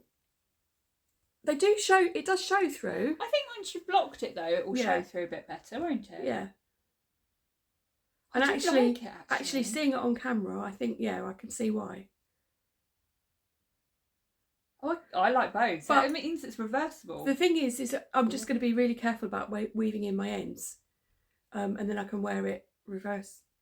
Yeah, just do like duplicate stitch to sew in the ends, and then you could wear it either way around, couldn't you? Because that looks. Okay, I'm getting tangled now. There we go. So that's the wrong side, and that's the right side. These colours look good on me. And I have no. Well, if you want a sample, but then you can knit your own. I have come up with a way. I cannot believe you're making that, and we were going to make ours together. Well, you made that without me, so You didn't even say you were going to do that one. So I have come up with a way of how I've demystified brioche for myself. Okay. So I don't know whether to say it quickly here or whether to do like a short video with having a sample that's sort of like maybe black and white so you can see the differences. Both? Both? Okay, so quickly. This is no way a tutorial. No. This is the way I figured it out for myself. Mm-hmm. So with brioche, it's... You've probably already known this anyway. You knit the right side twice, don't you? And So then you knit the wrong each row side twice. So basically, if you look at it, you have brioche is kind of like having double knitting. So you have stocking stitch one side, stocking stitch the other side, and the bits in between are kind of like meshing it together. So you don't actually have like a column, it's joined. Yeah. So you don't have a column down there. So what you do is you always go with colour A, colour B, turn it round, do colour A, colour B. Mm-hmm. So you've got that in your head. Yeah, makes sense. So what you're doing is, these are the main stitches on the right side. So that's your colour A, and it looks like stockinette. Yeah. These are the wrong side, and these are your main stitches for colour B, and that looks like stockinette. Yeah. Yeah? Yeah. So, you do colour A for the first side, yep, and then colour B.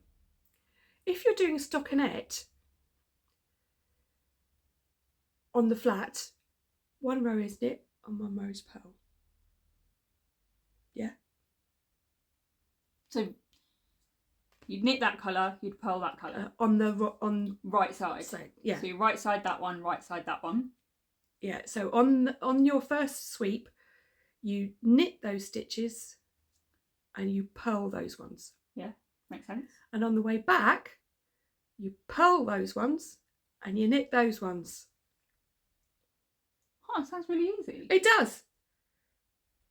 Huh. And all this brioche burps and barks and whatever, the BRP and the BRK and all this kind of stuff in the pattern, it just stands for brioche knit, brioche purl. And the thing that makes it a brioche is a little yarn over. Huh. So the other thing is, it's going to be so much easier for when I actually get to do that. I might do this little, I don't know whether to do this as a little tutorial, because I'm doing it a bit on the fly. So the other thing is, I'll watch it. When you do, it's probably just going to be a reminder for me. And me. To be honest. So what you're doing is, you're doing your first row with your main colour. You always have to go A, B, A, B, A, B. Mm-hmm.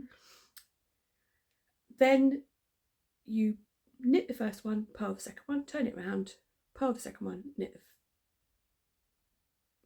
purl the first one, knit the second one. Yeah. So it's literally knit, purl, purl, knit, knit, purl, purl, knit. Oh, okay. Yeah? Yeah.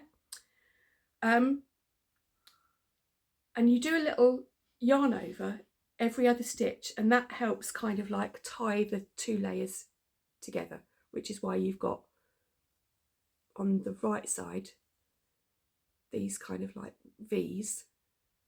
Yeah. And you've got it on the wrong side in the main colour. Oh my god. I can't wait to do my one now. So, brioche, there's a thing about brioche being really complicated and really difficult to do, but actually, I've always been a little bit scared of it, but I've kind of like, when I was doing this, I was thinking, oh my god, it's just clicked. It's just clicked, yeah. So, I will do a little thing. I've got loads of scrap. Well, you've got scraps as well. But it's that kind of complete. People out there who do brioche all the time are probably laughing at us. I know, you're probably laughing at us thinking, what the hell? How have you not figured this out? But like, I've looked at brioche, I've had a go, and I ended up with like 20 stitches more than I should have. The pattern looks like another language. Yeah. And all this kind of stuff. And I just thought, do you know what? It's a lot easier than you think. And if you are a visual learner, I sometimes think it helps if you've got a video, but sometimes people use the same languages in the pattern, which to a certain extent I do need to do, but it doesn't actually say all you're doing is making 2 columns of stockinette. So therefore, knit colour A one way, pearl colour B, and then on the other way you pearl colour A, knit colour B. Yeah. And so it looks like you've got stockinette on both sides. That's revolutionary to me. It's just it is for me as well. I'm like pretty amazed by it. So, I've been really enjoying this. Good. I hate that you've done it without me. We were going to do it together. But now I've done that and I figured it out, so I can show me how to do it. So when I phone her up and go, what am I doing? The other thing that I would suggest. Oh, notebooks. Love a notebook. Love a notebook. This hasn't actually given you any pattern information. Write down 1A, 1B, 2A, 2B. So you know where you are. And also, I'll leave it for the tutorial, is like, if you come back, if you have to put your knitting down to go for a stop on a phone call or, I was going to say, nip to the loo. And you've got, happens. We need it. And you've got, I can't show you now because I'm on the garter stitch bit. I should have left it on the brioche bit. You get to the end and you come back and you think, oh, I've got colour A at one end and I've got colour B at the other end, and I don't know whether I'm doing the right side or the wrong side. You look at your little yarn over, and your yarn over will tell you whether you're on 1A or 2A. Ah. Duh. Please don't laugh at us. We're just simple. Oh, yeah, we are. But yeah, I will do something and I will make sure it's... yeah. Because I just think it will be helpful for me. And even if I only do it for Shannon, it'll be fine. But if you want honestly, it, I'm gonna be on it all the time when I get to my shawl. If you want us to upload it, then we will. We'll upload it. We'll upload it anyway because I want it. So and you're not always around. Yeah, and then also if you could let us know where I can stop this yarn cozy thing. Yeah, because you centre pull, don't you? Yeah. Yeah. See, I pull from the outside because I hate that, and I end up getting knotted and tangled. But I do like the centre pull. But yes, those are my colours. Twilight, Once Upon a Time, Party Time. Party Time. There you go. All right. Oh, I love We're not getting any shorter at this doing this. No, live, are we? we're not. I think this one's going to be a really long episode. We're quite long-winded. Yeah, but you've just spent, what, half an hour explaining that? Sorry. No. And probably people already know, and I've just confused them. But it just seemed to me that I kind of like, oh my God, I understand. Yeah, but when it dawns on you, you think that you've just discovered something completely new, and actually, yeah, okay, everyone else may have already done it. Yeah, whatever. Already done it, and just sat there going, yeah. But yeah, it was helpful to me anyway. Yeah. And knowing that I'm going to have to tell you how to do it and show you how to do it. Oh yeah, you're going to have to. Yeah, I kind of just think I need to make it visual.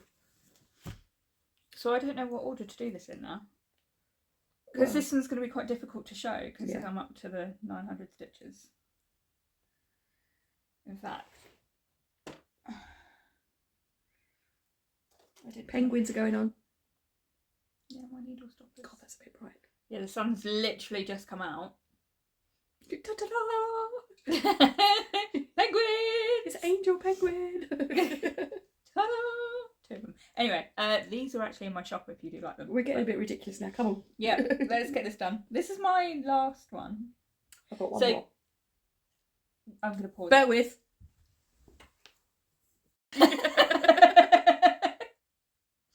Okay. That was a bit of... that might have been an inadvertent bleep. Yeah, I don't know if that actually... No, I don't think you did. Okay, you're going to cut that out anyway? Yeah. Okay, cool. So what are you making? So, I'm going to talk about the yarn afterwards, I think. I'll talk about the pattern and everything first. So this one's a bit awkward to show, so I'm going to try and shift some of the stitches along just so you can actually see some of it, even if it means that the rest of it's all bunched up.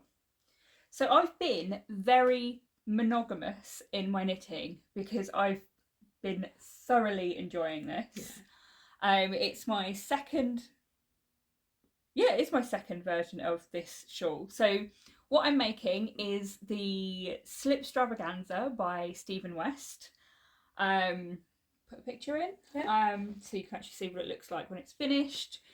And this is my version. So like I said, we're on the big number of stitches, so it's not very easy to show, but hopefully over this side you can see it. So I don't know. Oh, look, that's amazing. I can't see it. Yeah, that looks... Yeah. Yeah. So I'm so pleased with this. I really am enjoying it.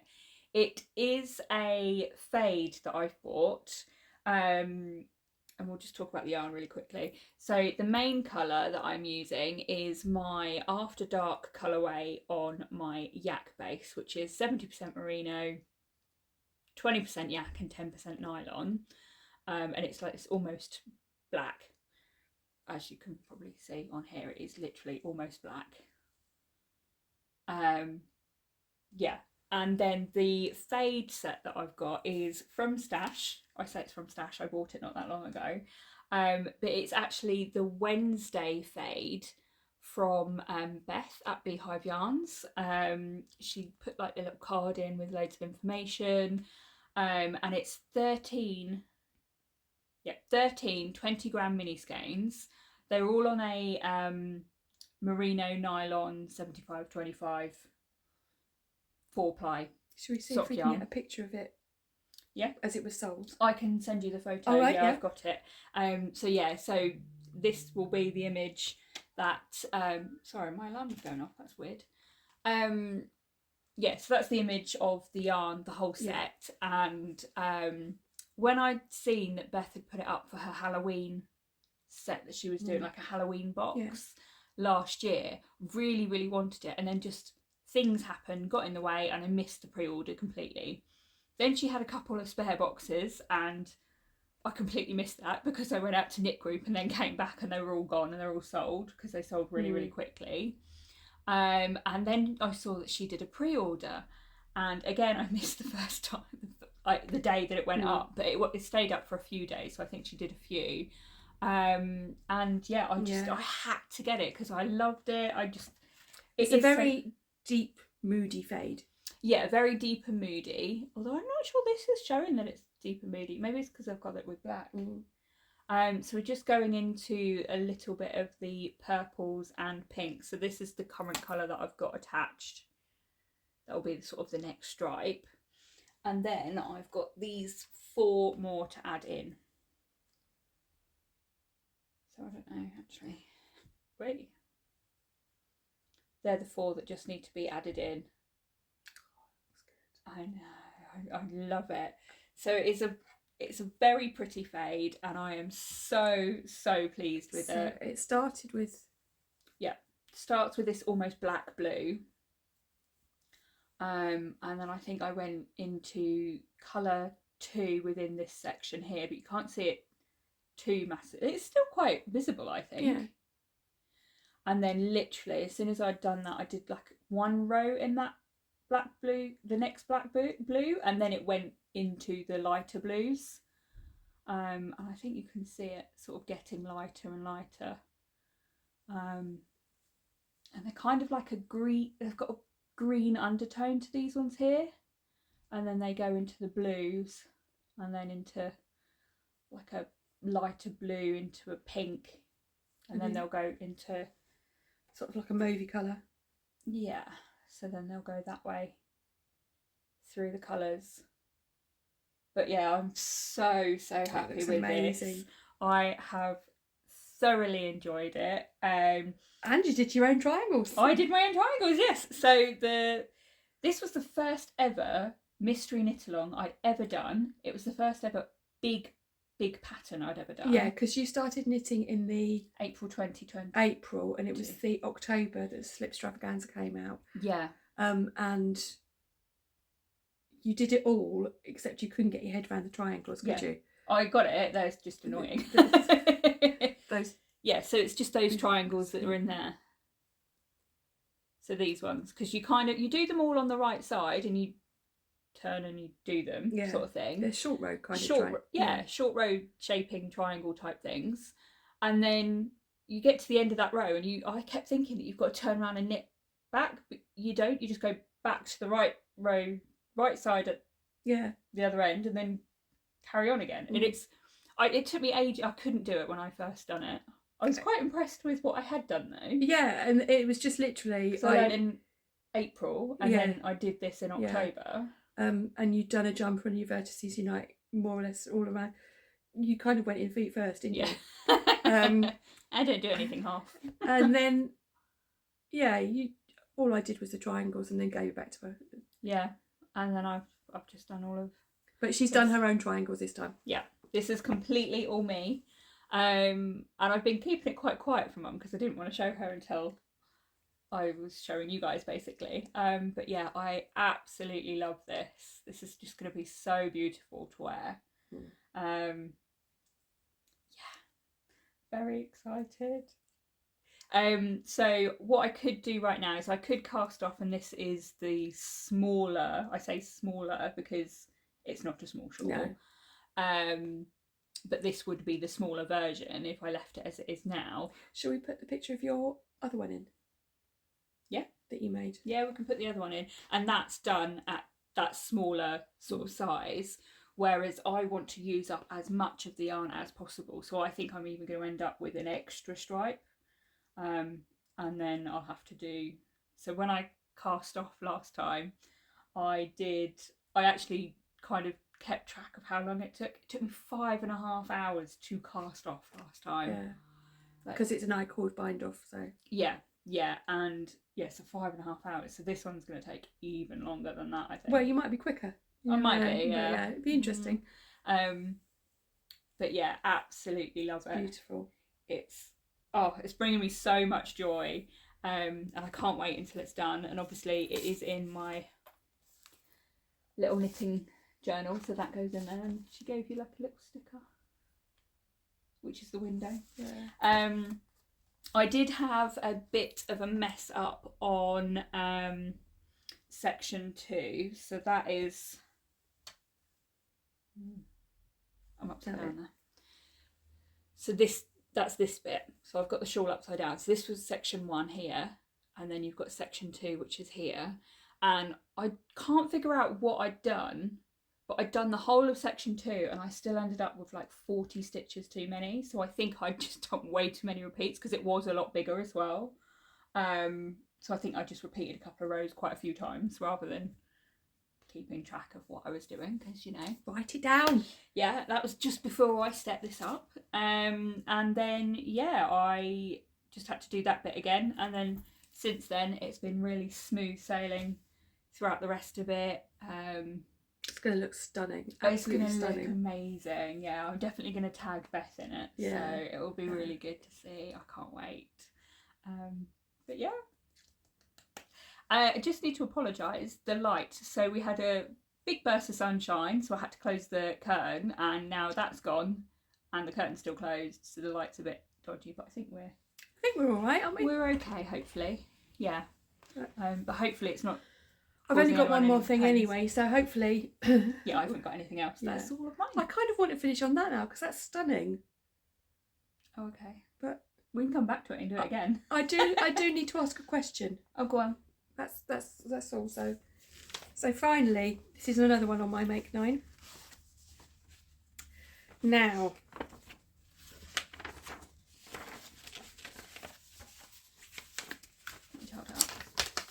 yeah, this is the Sailor Swift top by Veronica Lindbergh. I love a good pun. It's not a. No, that's just information. Yeah, that's just information. So it's it's paid for pattern. Sailor Swift by Veronica Lindbergh. Beautiful. Now, I've had comments. You've had comments. So have you shared it? No, but obviously I put it on my Make 9 and things like that. Oh, okay. And it kind of also harks back to comments that I've had in the past about things about size inclusivity. Now, some of those comments are just because a top is in your size. I'm trying to get across without emotion. So the size of this one, it goes from, so I'm going to do inches because that's what I prefer anyway. So it goes from 27.25 inches all the way up to 55.5 inches. Now that might not sound as if it's size inclusive, but the top is meant to be worn 4 inches negative ease. Yeah. So that will actually go up to 59.5. So yeah. Now I've had comments in the past that sort of like, if patterns, just because patterns are made to your size doesn't mean to say you should be making them. You know, just because you can doesn't mean you should. Doesn't mean you should. Now I've always taken that to be, well, really, should you be wearing that? Yeah. And I think that's what has been intended. So when I put this on my Make 9, I did have somebody, oh, are you sure you want to make that for you? Now, I'm not going to name and shame or anything like that, or it was a private message that came through and I've just blocked that person. But I've actually stalled on this top because I can't get that thing out of my head. So I'll show you what I've done. And I really like the colours that I've chosen. And I think... Oh, me too.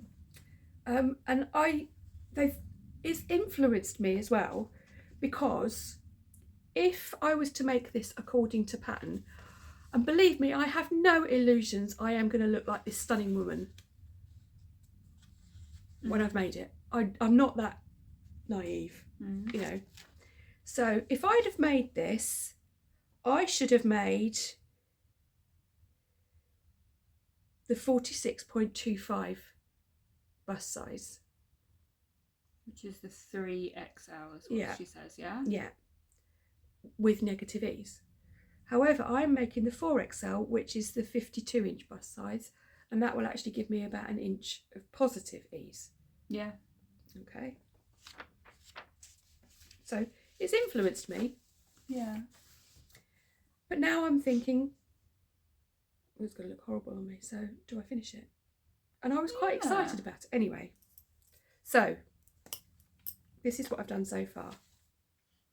So this is the back. Hold up a bit more, just so I can see. There we go. I love those colours. And then I've picked up I haven't done very much of it, as you can see. I've picked up... Done a couple of rows. And joined it together. So I'm knitting down to the point where I will join in around. Hold it up. Yeah. So the colours that I'm using and the yarn that I'm using, I won't pull out the ones that are attached. It's quite nice. So I'm using Hjertegarn Organic Trio. Now this is a blend of 50% organic merino, 25% organic cotton and 25% silk. I'm using colour 71 as the main colour, which is actually... It's like a denim blue, isn't it? I'm going to pop it up there because it's out of the shadow. So it's a denim blue. Yeah. And then as a contrast, I'm using the colour number 5012, which is like a cream colourway. But they're both the same brand. Do you want to show them the label? So you can see the label. That's the label. Now it's quite an affordable yarn. You have... Put your glasses on. 230 metres per 50 grams. So it's a fingering weight. The pattern can be done in DK fingering weight or sport, depending on how dense you want the fabric. And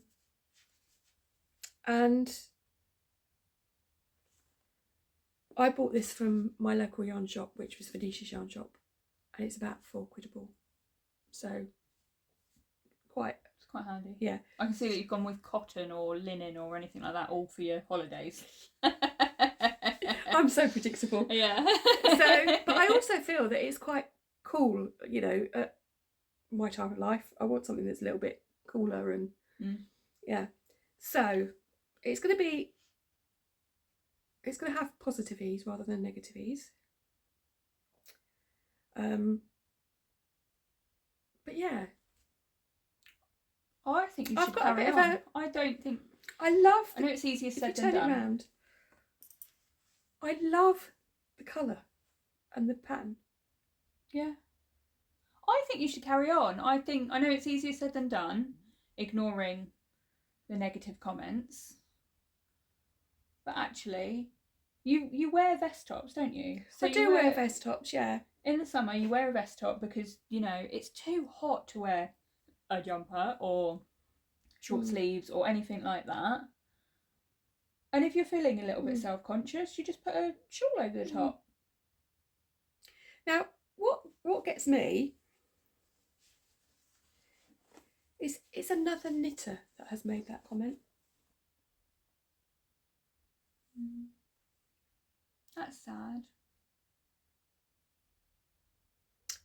I didn't mean to end it on a bummer, honestly, because I was really looking forward to, you know, and I want the finished. We'll see if you can cut this one out and then put this one first. Possibly, yeah. We might rearrange. Yes. If we don't rearrange, it means that I haven't got the technical ability. But yeah, I think generally speaking, I love the fabric. It feels lovely. And I think with the silk cotton along with merino, it will be lovely. I think you should carry on because I don't know who's made the comment or anything like that, but like, in my opinion, if you can't say anything nice, don't say anything at all. But yeah, I think it looks lovely. And it's like I am under no illusion that I'm going to look like the designer who is very sort of model type. She's beautiful. So are you. You're just a different shape. We're all different shapes, aren't we? We're all different shapes, all different sizes. You've got a bust, I've got next to no bust. It's like we're all different shapes and sizes. It doesn't matter, does it? I just think, you know, it kind of... Very small-minded. I mean, the more I look at it, the more I think, oh, that's going to look lovely. It is going to look lovely. And part of me feels that if I do feel a little bit self-conscious after I've made it, I have got the skills to maybe put a little cap sleeve on it because it's obviously sleeveless. I've got the skills to put a little cap sleeve on it. Yeah. And I might feel more comfortable with it like that. Yeah. Yeah, you could quite easily put sleeves on that, couldn't you, if you wanted to? To make it a little tee. Yeah. But I just think that,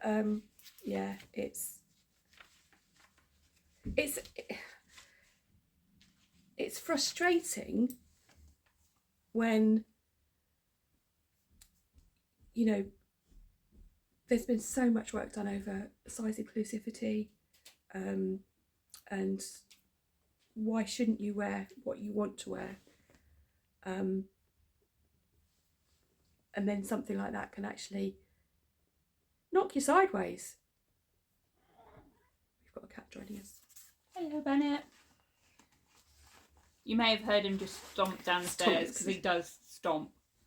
Yeah, so that was my Sailor Swift top, and I think I'm going to finish it because I think you should. Yeah. I think you should. And even if I just end up wearing it in the winter under as a layering thing. Yeah.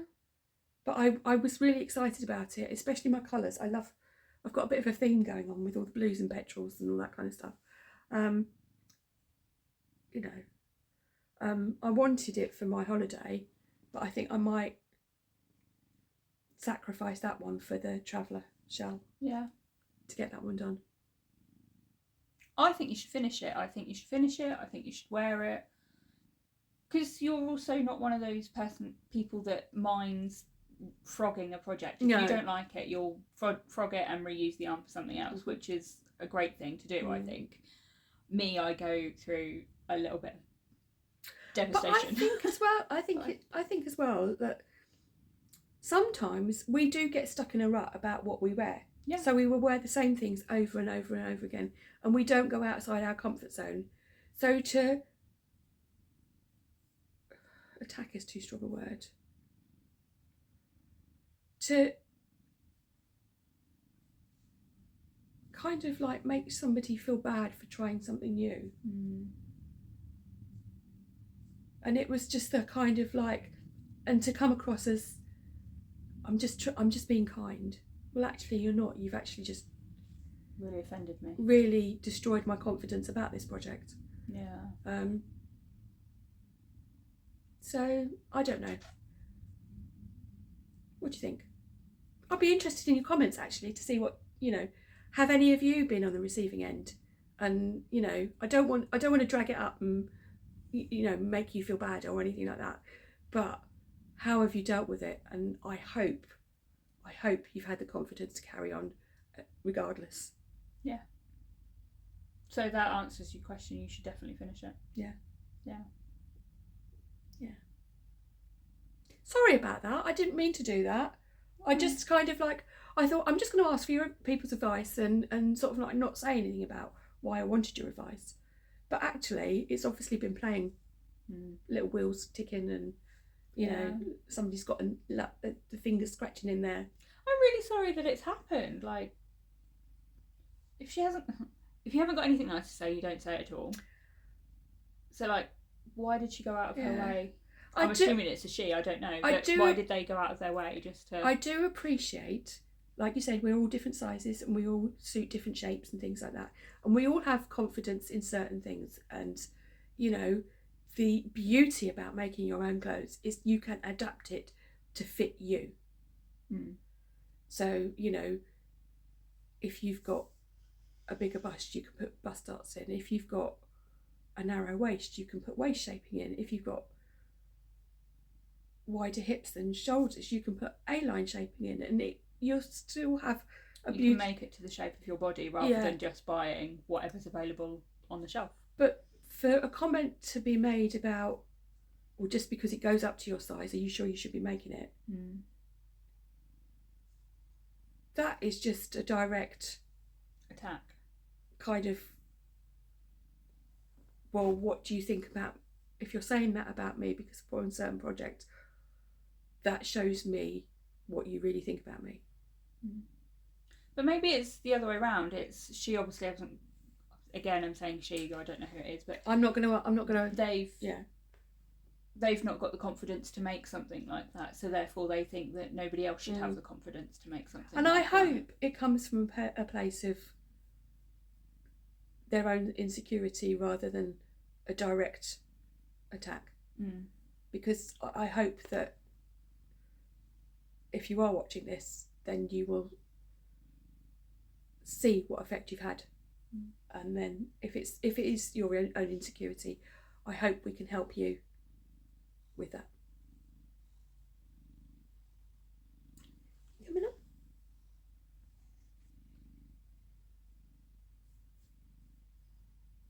You probably don't want like 10 minutes of a cat, do you?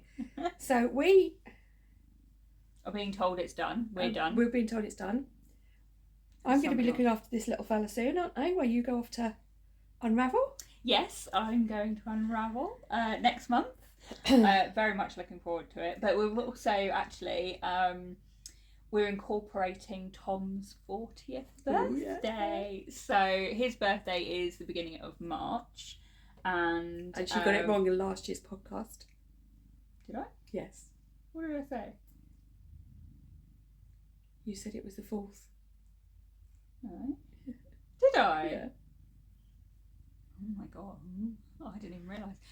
Our anniversary for when we got together was the 2nd of March, and then his birthday's on the 3rd. And when we first got together, I didn't know that his birthday was the 3rd. But it's so much easier for me because I then only have to remember one day because the other one happens straight after. But anyway, so yeah, we're celebrating Tom's 40th birthday. We are actually going to the Tudor Pass restaurant, and it's got a 7-course taster menu, and we've got wine flight and everything included, and oh my gosh, wear your joggers. Yeah, I don't think I can in a fancy restaurant. Wear my jogging bottoms. What are you here for? Oh yeah, we're here for the 7-course taster menu. It's a taster menu, so you don't have like huge dishes. At least I'm hoping not. Jeez. I'm sure you'll manage. Yeah, I'm sure we will. Who are we kidding? Yeah, exactly. I'll make sure I go to the gym more when I come back. But yeah, so it's something that he's always wanted to do is one of the taster menus. What are you doing? Yeah, something he's always wanted to do, and then the following day we're going to unravel. Well, I'm going. I'm assuming I might leave him in bed because he might be a bit bored. But I'm going. He's quite funny at yarn shows. He is. He's like, do you need... He gives me like a checklist. Do you need it? Yes. What are you making? Have you got a pattern? Have you got something like this at home? No. No, but he does it so quickly that you have to yes, no, whatever it is, the right answer. And he mixes it all up, the questions. Yeah. So you can't learn the order. Yeah, so you can't just go yes, no, or whatever way round it goes. So yeah, we're going to unravel. It's going to be great. I'm going to be meeting up with quite a few different people, which is going to be fantastic. Very much looking forward to it. But yeah, I'll be a customer at a yarn show rather than a vendor, which will be amazing. I haven't been to a yarn show as a customer. And I'll be here looking after Bennett. Looking after this little baby. Cupboards. Going through the yarn cupboards. No, you won't. You better not. I might have to work out how I can forge her journal. Nope. That one's not in there. You miscounted. Yeah.